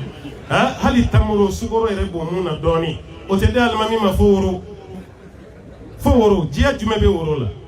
hal ni te wuru nyimi na ni kra almami afriki yo bi ke jabu ya wuru nyimi na akuntam be nyashim wa dore ma duma ni flele kala o te ay wuru ke ay nono kana ke saraka ay bagi jama ke saraka ay ani shefa ne taro ni shefa be ci dalwa ya na te bo mago e shefa mi be ci anga gidron san fe lendi ni alamuza na shedin be wuli la mapiti je kabuli shefa me wuli shefa be ci yen wa be flele kala o kasaraka kuntan lendi shefa be ci alamusa be ci femi yere ci raka ba machien ala ko alati mo shiya mariya nchini inna allah la ya'muru bil fasha fanfin nchini ya lati ma ya mariya o ba da ifleli kan don dabla o ka jigi dala kilen ka o ka jien kanya ka kiyama kanya ki to fleli kan don wallahi barama nyaigo aflana an-nushra o ye ni mo do yi dabali ikani ka dabali furakani dabali kana gatene ni mo do yi dabali ablay kunna kire dabali la mais ala kira ya kadda bali furake chugodi bil ayati alquraniyya aw bi suwari alquraniyya qur'ane aya ni qur'ane suran ala ka chidini akadda bali furake lodi ni fana dabali la kula zubrabi falaki be kula zubrabi nasibi ayatul kursi be suratul jin be suratul baqara labon be suratul kafi damnani allabon be suratul safat obe hali munun be masu furakeke ni suran damado nunu be barake nay ni fene daballan balma ke balma musu be furakeke ken wolude walma anga farafi yiri nunu be ta ado wuri ka abalabala yiki kwala yiki uswala alhamdulillah ban ni ne furakeke choboy me dabali la sira mi fe fene kata se do ma mumbe dabali furakeke ni dabali mumbe dabali furakeke ni dabali o dabali me furake feni dabali kasura makeni sharia kasrai ye mushriku ya kede ro karamo ba fambe makambe sirle mai nu fe me kuma ko sirla kari fura ba lebo oni nana ki ko ala dura bana yi kasri betike an yere fene be giru ka parce que yere bolo garjige sirri min be lay sirle ni fene kam muso ko ma yena bo asirle bana do ba la makene asirle amma go be Europe la yi tentative chaman ga ambassade la visa ko mayana bo asrilen ay san chaman ga furu la dema soro asrilen o kara mo chaman bi profiter de fe kati sigara jola ko ni mo mi sirlen do ni sirama ni nyeni ndi mai kasiri de foni o ko fe ko bebe dai ko ma ambe sirlen do Afrique ko na ya o de kama le fene ka marché be marché notani tara fon nan zara yi kasirlen juru sami kene no kasiri to irala ale be dai la asirilen do juru mi na ko de irala no ta te dai la man fe abe fo kan sirlen fe mi yan sir an ta do juru mi kene no kan sir an yata la amesinga dalat o fere banga war bela jere mi e ko ni sirlen do me ale foni na asale ga war be ka kun kata o de kama fanga hakli dai le wala sanka kan woron yaso kana dabali fura kenyi dabali ne ma fo dabali te tiɲɛ de kira yɛrɛ dabali la mais a y'a furakɛ cogo min i fana k'i ta furakɛ ten n'i y'a furakɛ ni manière wɛrɛ ye i donna ala gasi la o ye fɛn ye fɛn mun n'a cɛ ka jugu a sabanan o bɛ ɲɛsin an balimamusow ma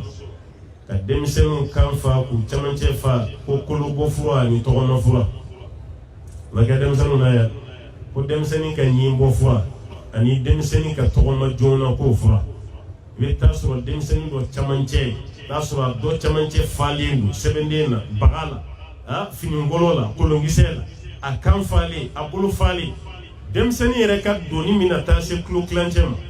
o bɛɛ dalen b'i den kunna o doni min yɛrɛ bɛ den kunna o bɛ wuli k'i jɔ waati jumɛn ni nin doniw ye k'a bɛ tɔgɔma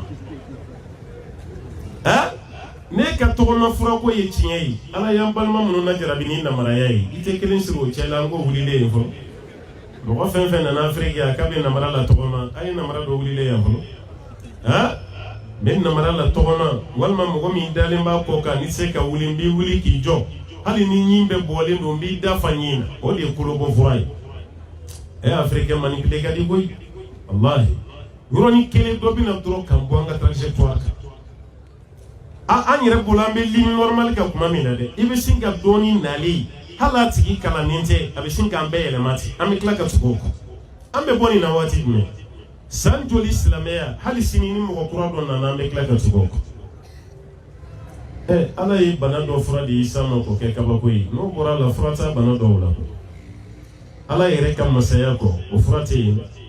alahi o tɛ yen mais ni fura bɛ mun fɛnɛ na o furakɛli cogo fɛnɛ bɛ yen kira ko ten sallallahu alaihi wasallam ko ala ye bana minnu jigin fura b'o la o tuma na a y'aw yɛrɛ furakɛ mais aw kana yɛrɛ furakɛ ni haramu ye fatadawaw wala tadawaw bi harami a y'aw yɛrɛ furakɛ mais a kana yɛrɛ furakɛ ni haramu ye mais maa min bɛ yen k'a sen sara pewu namara don k'o lawuli k'o jɔ ala y'o kɛ kabako ye k'o di dɔw de ma n'o ye kiraw nabi ɲumanw o kɛra ten walima su k'o lawuli mais dɔw kana ten ko a bɛ namara bɛɛ lajɛlen lawuli walima fatɔ k'a b'a ka fa bɔ a la a dɔw delila ka taga an ka yɔrɔ la yen ale bɛ fatɔ la don so kɔnɔ a ka fatɔ furakɛ bɛ kɛ ni gosili ye a baw ka fatɔ lamaga fo k'a magaya a furakɛla dɔw tɛ hinɛ dɛ walahi e yɛrɛ bɛna tile saba i bɛna i ka fatɔ banalenba sɔrɔ bawo k'an ye fura min d'a ma ko de y'a kolo ninnu kari fɔlɔ ni ala sɔnna tile saba kɔfɛ a dɔw tɛ bɔ a la yɛrɛ o bɛ sa walahi a dɔw tɛ bɔ a la o bɛ sa n'an dalen bɛ nin bɛɛ lajɛlen na nin fana bɛɛ lajɛlen ye tiɲɛ an bolo ko tuma na an ka hakili to a la kɛrɛnkɛrɛnyala an baw aw de denw bolo falen don ko dajugula kari fura a kan falen don ko kolobɔ fura a camancɛ falen don ko tɔgɔma fura ni ɲinbɔ fura ko ye tiɲɛ ye ko de gulonnen b'a kan na musokɔrɔba caman bɛ du kɔnɔ yan ni cɛkɔrɔbaw u dakɔnɔɲin bɛɛ binnen don san 5 u t'a ka sogo ɲini tuguni i tɛ dɔ gulo ale kan na a y'i mamuso da ka fa ɲin na a ka fara an ka sogo ɲini na mais musokɔrɔba sigilen don a bɛ sogo ɲini na o dɛsɛlen b'a ka sogo la yanni ka kolobɔ fura don denyɛrɛnin kan na i t'a don nin kan na fɔlɔ wa ale ka dɔ dun sogo la parce que ale da degera sogo la denyɛrɛnin tɛ foyi don a la o b'a ka hakiliw de suɲɛ dɛ ne kɔni bɛ mun f'i ye wallahi i den lafiya n'i bɛ da su fɛ dɔrɔn i k'i den bɔrɔ alakira tun b'o kɛ Alasan ni Huseyin na alayhi salam qul a'udhu birabbil falaq a kala i tigɛ la i ka mun i den na qul a'udhu birabbin nas a kala i tigɛ la i ka mun i den na n'a y'i diya a kala situlu la i ka mun i den na a banna a furakɛra mais waati bɛɛ fɛn gulonnen b'i kan na a kan na a b'a cɛmancɛ la a gulonnen ninnu bɛɛ ye ko to ye nin ye anw ta ye yan n'o tɛ nin ma fɔ an ye a dɔ wɛrɛ ye fɛn jumɛn ye al-istighathatu bi ghayri Allah maka idda fali mana ka kuluma genyi ni fewere fe mutare ibe kuluma genyi na ala kelembe lefe ni toro yi soro ala o de istighansa yi ka kuleni ala toyi me kana kuleni dan fe toyi i joto la de ni kulerani ala toyi ka here bodela o nya fara nya baliya ka i ka here me ni jigi da fewere ka weleli la i jota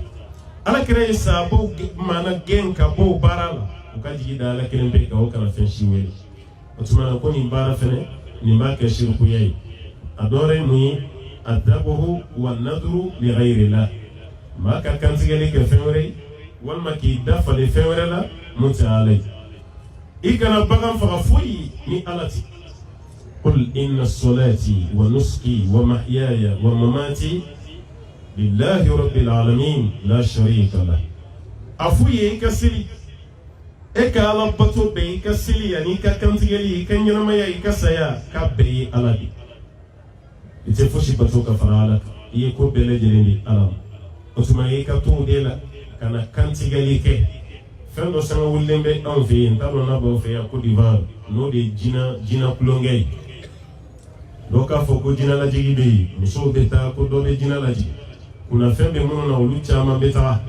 o be shew faga o be kamu faga o be saga faga o be baw fa o be faga o be foli la kanti galibe ke do bi imun ki krikra ki ko ki bi o ko che ka to bla sokon do fana bi to o do na do bi krikra o be boka bi o fana sanga willim muso bala kala so bi ka do ka furuko re nyami parce que je ba foko muso kanake muso be ta forcer la je be dia muso o dina la kulonga fana be do mushruko ya de parce que o ko bi ki jigi da dina de ka ala tetuboni ni kuna fembe mo wala be furakew amadame na no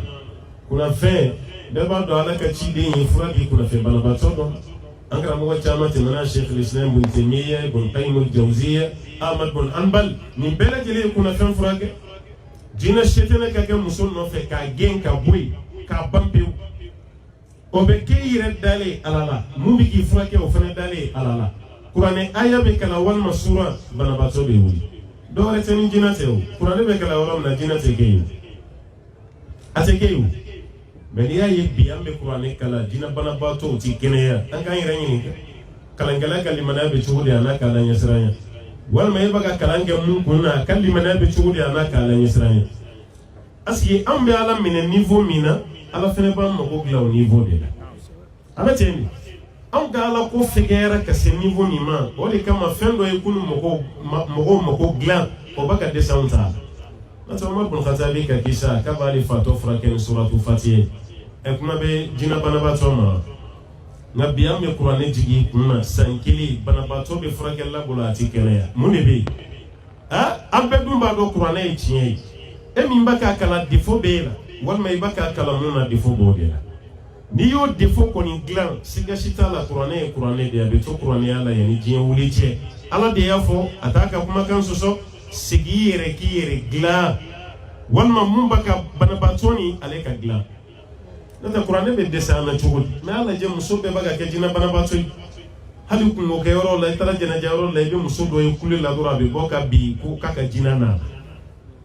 aman shege muso ka jina na lila hali ni be sirji tala muso do be kangarda e kake dondoni de jikana sema ko nga jina o te jife e ka jina o te jife o tumete ko ete ko me o be munye doni dore ba bine abe serege abe bi kaka jina na ateni jina nu ngen fambe an ka Afrique ya mun ka juguni jina o yibo aka na jina o farakande bo bayira ni jina la jigini ni fene kelen do adama problème an ver wati sera me point flafo ka joyi adore munye ka fendo imagine kuni yo kedro yi gardige sirili o kuma yan kunu dalo ni abaka continuer na abana parce que jamana nu be réalité kele Côte d'Ivoire Mali Burkina aywa la Guinée ubeka suru yogan abe wati dola kume an fe ko so mara jona fe ni muso la dole muso la silito fotugo werela muso gardige to ni ma famo la sa bamananga jele muso konoma ni muso konoma yi so ma dafe o don fo ni klara ka segi ko tuguni ka bɔ n'o tɛ k'i ka lɔgɔ tɛ diya o kɔrɔ ye i ka sugu tɛ diya o kɛ muso kɔnɔma kɔni o bɛɛ kun b'an fɛ yan hali sini lɔgɔ la ni muso lasiritɔ nana jɔ dɔ kunna sanni na a tɛ feere k'a ma a b'a fɔ ayi ko muso kɔnɔma t'ale datigɛ dɛ o t'ale ka datigɛ fɔlɔ kɛ a bɛ denmisɛnnin dɔ de wele muso kɔnɔma bɛ wari don na o bɛ sɔrɔ ka sanni k'ale an bɛ tila nin na waati jumɛn an yɛrɛ ko bamanankan na ni muso ye kɔnɔ ta k'a garijigɛlen bon mɔgɔ min ni garijigɛ bɛ tɔgɔma la o n'o ye sanni k'e kunna o bɛ dɔ de fara e garijigɛ kan wa walima o bɛ garijigɛ nagasi e yɛrɛ ma ko garijigɛ b'a la garijigɛ bɛ fɛn min na o bɛ garijigɛ ban cogo di a bɛ dɔ de fara e garijigɛ kan o bɛɛ la o de kangari dalen don dɔw ye sɔgɔmada joona fɛ n'i bɔra i ka yeli fɔlɔ kana kɛ muso ye dɛ n'i ye muso fɔlɔ ye dɔrɔn k'i garijigɛ tɛ foni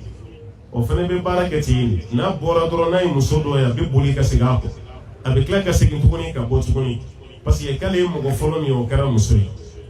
yɔrɔ e ɲinana e sira don min kɔnɔ muso tɛ yen e bɛ ka mun ye kɛnɛma ani mun bɛ so kɔnɔ a bɛɛ tɛ muso ye bon nin bɛɛ ye hakili ka bana de ye ni adamaden hakili banana dɔrɔn farikolo tɛ lafiya f'an ka da la k'a fɔ ninnu tun ye kuma dɔ de ye bon ninnu ti ɲɛ k'o kɔnɔna la n'an ye baara kɛ ni nin ye dɔrɔn baara bɛɛ lajɛlen min ye a laban ye mun ye ka dɛmɛ ɲini su fɛ walima kaburu nin fana sanga wililen don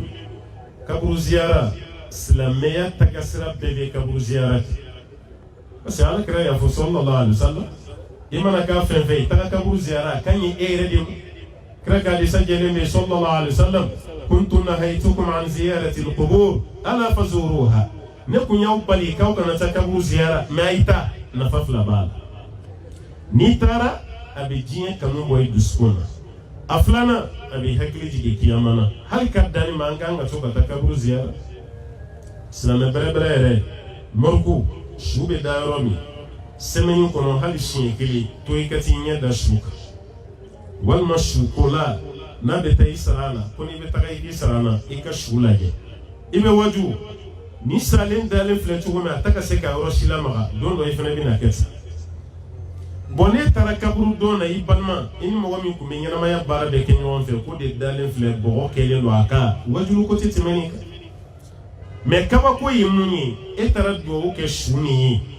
e yɛrɛ ka tila ka taa duwawu ɲini su fɛ o de b'an fɛ yan kaburu ziyara nin caman ye ka taga dɛmɛ de ɲini kaburu fɛ n'i y'a ye mɔgɔw ta ka ɲɔgɔn faamu a la nin yɔrɔ de don n'o tɛ silamɛ si t'a fɔ ko ka taa kaburu ziyara ka tɛ bɛn o baasi t'a la e yɛrɛ ka nafa b'a la mais ka taa kaburu so la ka taa dɛmɛ ɲini nin y'an ka mɔgɔba ye alimami kaburu don waliyu kaburu don e ka t'i da fala a la walima ka kaburu bɔgɔ dɔ ta ka n'o kɛ ji la k'o min k'a b'i ka bana ban walima a b'i ka haminako nɔgɔya an bɛ wuli ka bɔ sunɔgɔ la waati jumɛn Afiriki kabako dayan tɛ lahi n'u bɛ fɛ k'anw hakili ɲagami dɔrɔn u bɛ na Afiriki yan a bɛ y'o ye n'o tɛ nin sahara kaba a dalen bɛ dingɛ kɔnɔ anw ye bɔgɔ de k'a kan ale mako bɛ mun na an ka duwawu k'a ye ale mako bɛ duwawu de la walasa Ala ka hinɛ a la a dɛsɛra saya y'o de ye mais an ma se k'o faamu an fana bɛ taa jɔ ale ka kaburu kunna ka dɛmɛ ɲini ale fɛ fo k'a kɛ sangawuli ye u yɛrɛ tatɔ la dɔw b'a ko sanu ne taara haminanko fɛn fɛn kun bɛ ne la n'o y'o fɔ ye ne yɛrɛ ka haminanko bɛ ɲana i tɛna an ka taga ɲina an bɛ ɲɔgɔn na motiver ten ka taa kaburu don na k'i taara duwawu ɲini taa ye Ala kira ka kumakan si la sallallahu alaihi wasallam an bɛ taa duwawu kɛ su ye mais an tɛ taa duwawu ɲini su fɛ dɛ n'i ye duwawu ɲini su fɛ o de ye filankafɔya ye dɛ kaburu bɔgɔ fana tɛ taa abada k'i bɛ furakɛli kɛ n'a ye walima i b'a kɛ k'i mago dilan nin bɛɛ lajɛlen ye haramu ye a bɛ mɔgɔ lase musirikuya ma walahi hali hiji kɛyɔrɔ la i b'a ye afirikɛnw Arafa Musdalifa ani n'i donna Baqiya kira ka kaburu la i bɛ dɔw ye malo farama min bɛ feere kaburu donda la dɔw b'a san yɔrɔ pigeon caman bɛ kaburu kɔnɔ yen dɔw ka laɲini tɛ ko n bɛ taa malo di pigeon ma yen dɛ kɔnɔ minnu bɛ yen u ka laɲini t'o ye dɛ caman b'a san ka taa di o ma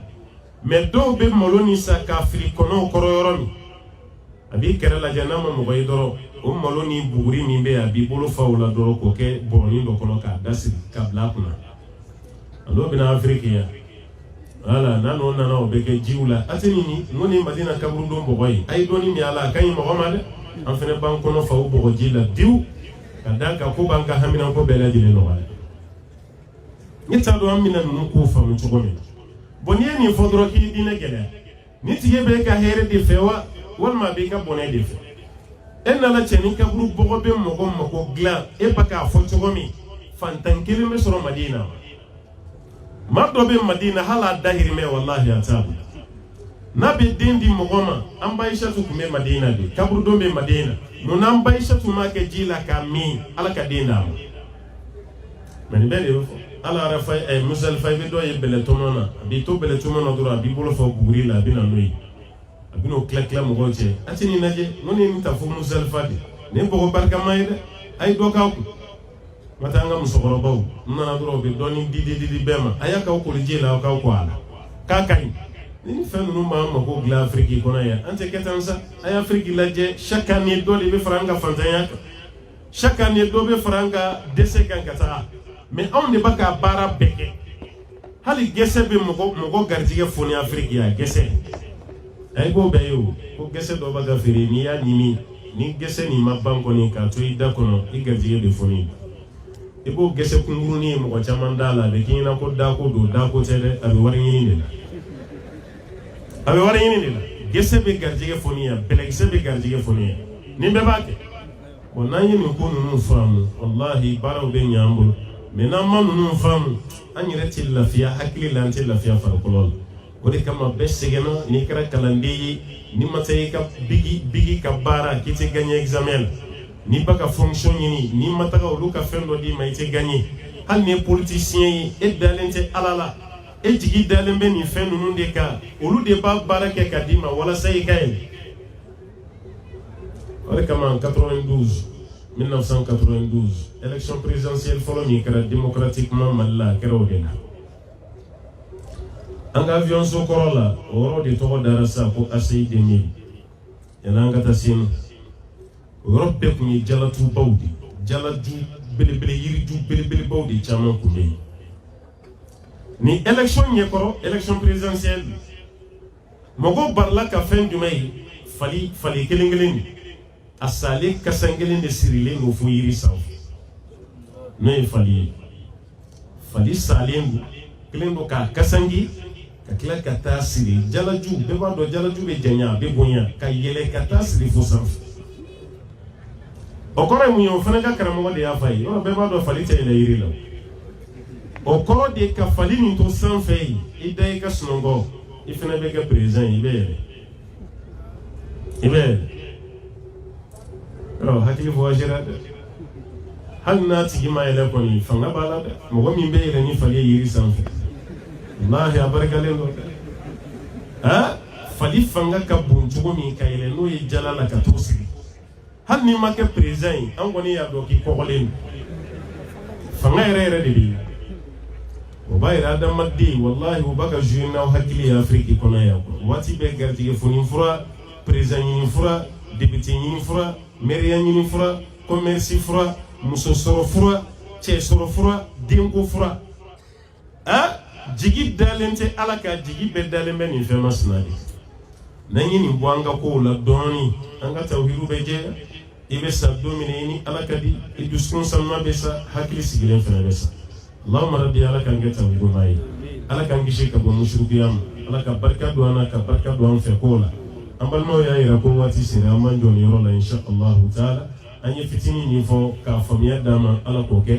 an ye fitinin min fɔ ka a baara minɛ an ye Ala taala k'o k'an ye ka arijinɛ don an garijɛgɛ la Ala k'o kɛ Ala ka barika don dugu in na ka barika don duguden ni kelen kelen bɛɛ lajɛlen ma هذا وصلى الله وسلم وبارك على عبدك ونبيك محمد وعلى آله ومن تبعه بإحسان إلى يوم الدين سبحان ربك رب العزة عما يصفون وسلام على المرسلين والحمد لله رب العالمين. التكبير. أما في بداية كنا ترى برامج ويافعل التكبير.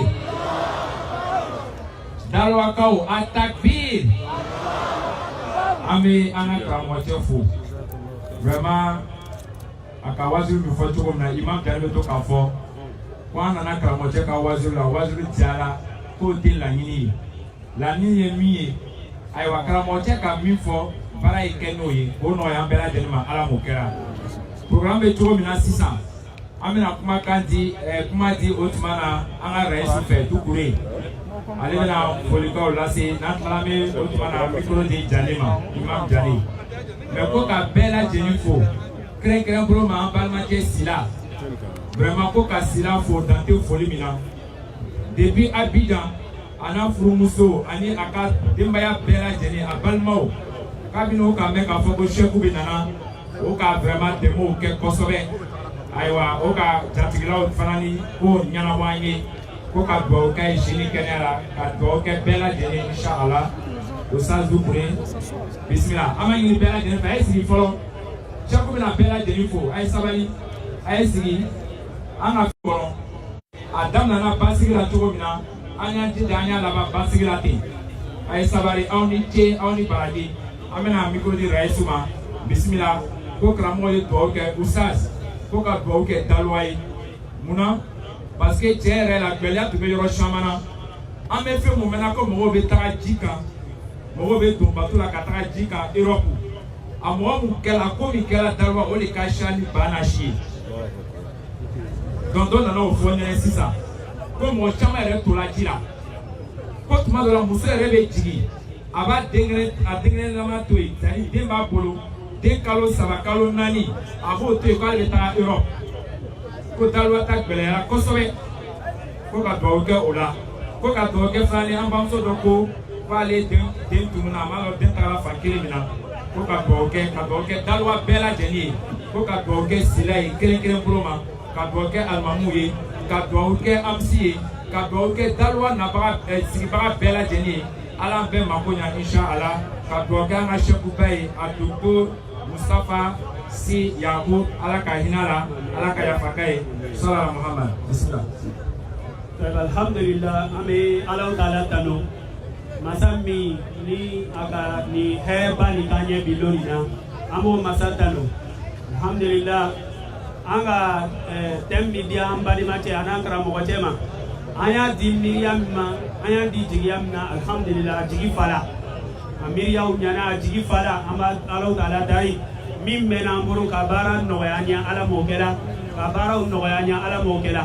donc an bɛ foli di ale ani délégation min n'a ka accompagner ka na se yan Alahu Taala k'u ɲuman don an fɛ yan k'u ɲuman segin ka taa u bila u kɛyɔrɔw la hɛrɛ la ala m'o kɛla u ka baara mun kɛ u bɛ kuma mun fɔ la ka bila u ka mizan na ala m'o kɛla an bɛ balima bɛɛ lajɛlen fo o kɔfɛ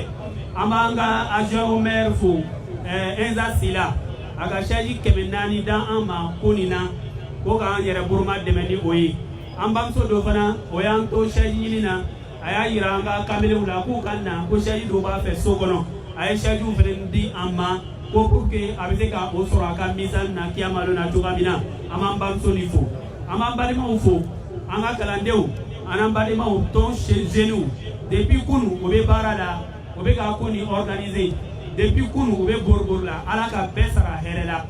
mimi n'a ye miskala zarati kɛ ni organisation na an b'a Alahu Taala dari ala ka bɛɛ sara hɛrɛ la ala ka bila u ka mizaniw la an bɛ masaba Alahu Taala dari ni ɲɔgɔn caman ka bila an garijɛgɛ kɔnɔ ala m'o kɛla mun fɔla ka Alahu Taala y'a baara nɔgɔya an ye ala m'o kɛla an bila jusu ka Alahu Taala y'o don an kɔnɔ ala m'o kɛla an b'a yira karamɔgɔcɛ la k'a fɔ an ka thème min kɔni ɲini miiriya min na miiriya fala kosɛbɛ an b'a Alahu Taala dari la min na ala y'an bila nɔgɔya parce que thème nin dila ale bɛ kɛ sababu ye ka mɔgɔ ka baara tiɲɛ i ka silamɛya tiɲɛ an b'a yira yɔrɔ caman o kosɔn an y'a ye k'a fɔ ko ka kuma k'ale kan fajazahullahu khairan an b'a fo ka balima bɛɛ lajɛlen fo wasalamu alaikum wa rahmatullahi wa barakatuh. Alhamdulillahi rabbil alamin an bɛ Alahu Taala fo an b'an karamɔgɔ fo Imam Koyita a ye walanda belebele min di an ma su nin na min ye tawhidu ye k'an kɛ tawhidimaw ye ala m'o kɛla k'an ka kɛwalew kɛ tawhidi kɛwalew ye ala m'o kɛla an faw ani an baw an ka nin tournée la an tulo ye kuma mɛn kuma min fanga warala nin y'an balimamuso dɔ ka weleli ye a ye dugawu ɲini an fɛ k'an ye dugawu ɲini silamɛ bɛɛ fɛ a ka ɲɛnamaya la filankafoya ko dɔw kɛla a ka ɲɛnamaya la a kɛlen bɛ k'a tɔɔrɔ tuma dɔ an y'a lakali a ye kɛ lamininaw ma hakili ye ale cɛ bɛ tubabu la wallahi an balimamuso y'a fɔ nin cogo de la an bɛ dugawu k'a ye an b'a ɲini aw fɛ fana u ye dugawu k'a ye ale ka tubabula taali ko gbɛlɛyala ka ko bɛɛ kɛ a tɛ kan ka bɛn visa ko kɛla a tɛ kan ka bɛn ale yɛrɛ ka mun kɛ sa maaw bɛ taa sira min fɛ komi bɛɛ b'a kalama ale y'a den ta den min yɛrɛ ma taama fɔlɔ k'a bɛ taa ka taa cɛ kɔ a bɛ nin ko la ani karamɔgɔ dɔ bɛ kɔntaki la min ye mori dɔ ye mori cɛ bɛ kan ka a bilasira n'a ka miiriyaw ye nin kɛ tan nin kɛ tan nin kɛ tan ale ka ko de gbɛlɛyara ka gbɛlɛya ka gbɛlɛya a natali mɛ taali la cɛ kɔ mori cɛ nana fɔ a ye k'i den min b'i sen fɛ nin ko nin de kɛlen ni k'i ka ko bɛɛ jɔ a yɛrɛ wɔrɔden wallahi ko kabini mori cɛ ye nin fɔ a ye a den kɛla a ma komi sɛtana ka gagné cogo min na ko den dɔw bɔra a la hali tuma dɔ den bɛ kasi a ye den ta ka dumuni d'a ma walima ka sin d'a ma o courage foyi t'a la ale hakili bɛ mun ye ale den de kɛlen bɛ k'ale ka chance ko datugu mori cɛ ko a ma tant que n'i ma ɲɛ sɔrɔ i den nin ka ko ma i tɛna taa la tubabula dɛ k'i y'a tɔɔrɔ den nin nɔrɔ man ɲi a tɛtɛ man ɲi wallahi muso ye kuma fɔ n ɲɛna nin yɔrɔnin kan ko imam ko n den sen tigɛ kɔnɔyɔrɔ ko n ye n den sen tigɛ kɔnɔyɔrɔ ta k'a gbasi wallahi den min ma taama fɔlɔ den fitinin an yɛrɛ ko ko denkɛrɛnin o sen o yɛrɛ ma laja fɔlɔ kuma tɛ ka bisan ta k'o gbasi ko n ka n den sen bɛ funu n banna fana k'a wele a ko n ma ko n ye fɛɛrɛ kɛ ka n den ɲina ko latɔ muso ko tuma nana hakili la o de ye dɔrɔn k'a den bɔ a ɲɛkɔrɔ wallahi ko k'a den bɔ naani la ko ale k'a den ta londo ka na n'a den ye a lɛri la waati la miiriya foyi t'a la fo k'a den faga parce que den de jɔnnen bɛ ale ka ko bɛɛ kan ala k'i to a ka masaya la o bɛnna terimuso dɔ joli ma a bɛ fɛ k'a den lafili ka bɔ sanfɛ k'a lajigin wallahi terimuso dɔ la k'i bɛ kan ka mun kɛ nin a donna kuma na k'a ɲɛfɔ a terimuso y'a ladi k'i den tɛ ko ala le ma k'i t'a la fɔlɔ donc o kɛra sababu ye den ma se lafili la ka den bɔnɔ a ni la a terimuso k'a ladi ka hakili kumaw fɔ a ye ale yɛrɛ tora o bonda kɔnɔ a ka tile filanin kɛ ani ka moricɛ tɛ kɔntaki la fo ala nana taali nɔgɔya a ye moricɛ yɛrɛ t'a kalama a ɲuman donna tubabu la kɔfɛ ani moricɛ kumana ko moricɛ ma ko ayi ko n donna tubabu la moricɛ ko a ma ko n ka baara kɛ i den ɲa ko la k'i den siri pour ne pas que a nɔrɔ ye si ma bon a ko k'o bɛɛ n'a ta lani ni moricɛ la a lani b'a la komi n'o ka gbɛlɛ muso ma ni ko bɛɛ ye o de ye sinamusoya ko ye a ko k'a y'a fɔ n ye tuguni ko n cɛ bɛ muso ko dɔ la muso ko n ma ko walayi k'a ye karo bɛrɛbɛrɛ naani kɛ fitina de bɛ bɔ n na a ye fɛ ka mun kɛ sa ka muso n'a cɛ yɛrɛ fara ka bɔ ɲɔgɔn na ko muso y'i jilaja cɛ ka nafolo minnu bɛ yen ko muso y'olu ta k'o caman k'a bɛna baara kɛ ka filamugu dɔ ci muso ma muso y'i jilaja ka filamugu nin kɛ cɛ ka suma na ko n'a sɔrɔ muso ka di cɛ ye ni cɛ ka filamugu don filamugu kɛtɔ confirmé la ala ma hakili ma di la ma muso ko ma ko filamugu la nana ma mais ala ka a dɛmɛ jana ye filamugu nin kɛ dumuni na ale sina ka filamugu nin fitinin kɛ a den ka dumuni na a ko imam ko ala ma don miniti kelen na i b'a fɔ ko jikalama ne tala k'a kɛ n den da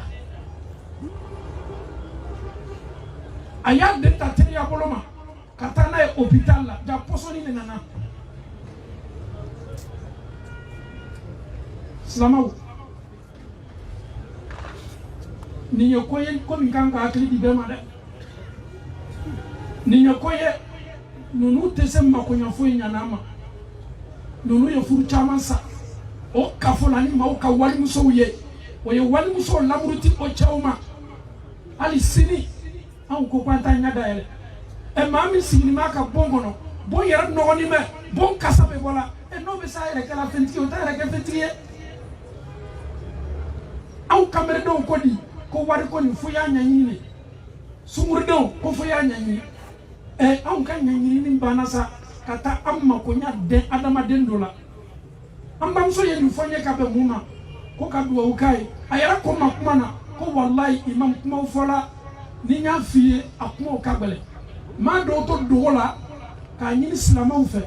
komi an bamuso muso yɛrɛ seginna a yɛrɛ ma a ye tunya dɔn ala m'a to a den ma sa dɛ dɔgɔtɔrɔso fana na a ma tunya fɔ dɛ n'o tɛ tubabuw b'a bila kaso la tubabuw de y'a fɔ k'i den ye mun don k'a m'a lɔn ko den tun bɛ tolo ne la tubabuw ko ko den ye pɔsɔni don min fanga tun ka bon mais a tɛ se tunya fɔ la n'a ye tunya fɔ ale yɛrɛ b'a ka ɲɛnamaya bɛɛ kɛ kaso la tubabu la mun y'a bila nin na tawhidu tɛ yen ala kelenya tɛ yen an pereselen don an ye alaw ta ala bɔ yen ka adamadenw bila ala pilasi la min yɛrɛ kabako ka bon n'a bɛɛ ye maa minnu bɛ tubabu la i ka kabako kow ye tubabu la kow fanga ka bon ele ye bɔ tubabu la ka na farafinna ka na i sigi adamaden dɔw ka so kɔnɔ k'o y'i mako dilan maa ɲɔgɔn kabako ko ba ye mɔgɔ tigɛli tɛ mori la walayi k'an ni tubabula mɔgɔw bɔ tubabula n'i ma baara kɛ i t'a sɔrɔ mori tɛ se wari dili ma o y'a kɛ farafinna yan kiliyan tɛ sɔrɔ la o yɛlɛmana an fɛ ye tubabula o bɛ mun kɛ sisan ka taa u ka adrɛsiw bila papiye kan k'a bila adamadenw ka boîte la a y'an contacter an bɛ se nin ɲana ma faransi yɛrɛ faransi métro dinga da la i b'o lɔni o b'o ka kantu bila dilan tan tɛ mɔgɔw bolo tubabula an bɛ alaw taala dani k'an kɛ tawhiduma ye ala mun kɛla wala ala min dira sunna dalwa tereti bɛ dalwa ya produit jamanaw lo café cacao anacard an y'an jilaja dɛ ni tereti waati sera billahi mori tɛ se k'a d'i ma i yɛrɛ ka min kɛ waati tɛmɛnenw la n'i taara i yɛrɛ ye mori dɔ ka so kɔnɔ i yɛrɛ lasigi alaw taala ma n'o tɛ filankafoya a misikala zarati n'a yeli ka baara la alaw taala b'i ka baara bɛɛ tiɲɛ min b'i cɛma yan n'i bɔra wajibili kɛ yɔrɔ la yan n'i sera so kɔnɔ min dili ma n'i y'a sigi cɛma a bɔ y'a fara y'a lafili min dili ma ko y'a don i kunsigi la n'i sera so kɔnɔ y'a bɔ k'a lafili min dili ma ko y'a da i ka bon na k'a bɛ garijɛgɛ d'i ma y'a bɔ k'a lafili n'i tawakali ala la alaw taala de ye harijɛgɛ mansa ye k'a faamuyali ko nɔgɔya an bɛɛ ye ala mun kɛla aqulu ma tasma'una wastaghfirullaha li wa lakum wa li sa'iril muslimina min kulli dhanbin fastaghfiruhu innahu huwal ghafurur rahim اللهم اجعل مجتمعنا هذا مجتمعا مرحوما واجعل تفرقنا بعد هذا الجمع تفرقا معصوما اللهم كن لنا ولا تكن علينا اللهم انصر من نصر الدين واخذل من خذل الدين اللهم وحد صفوف المسلمين في دلوة اللهم وحد صفوف المسلمين في دلوة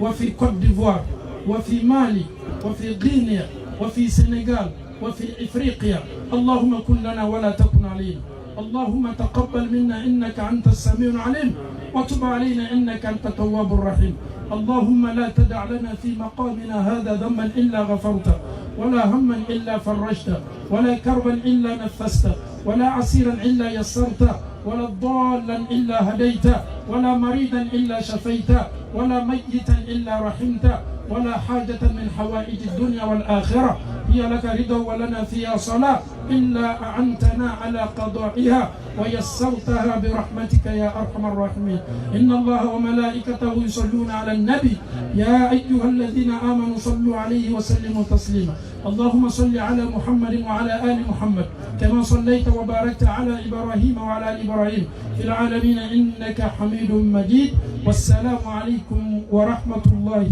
وبركاته.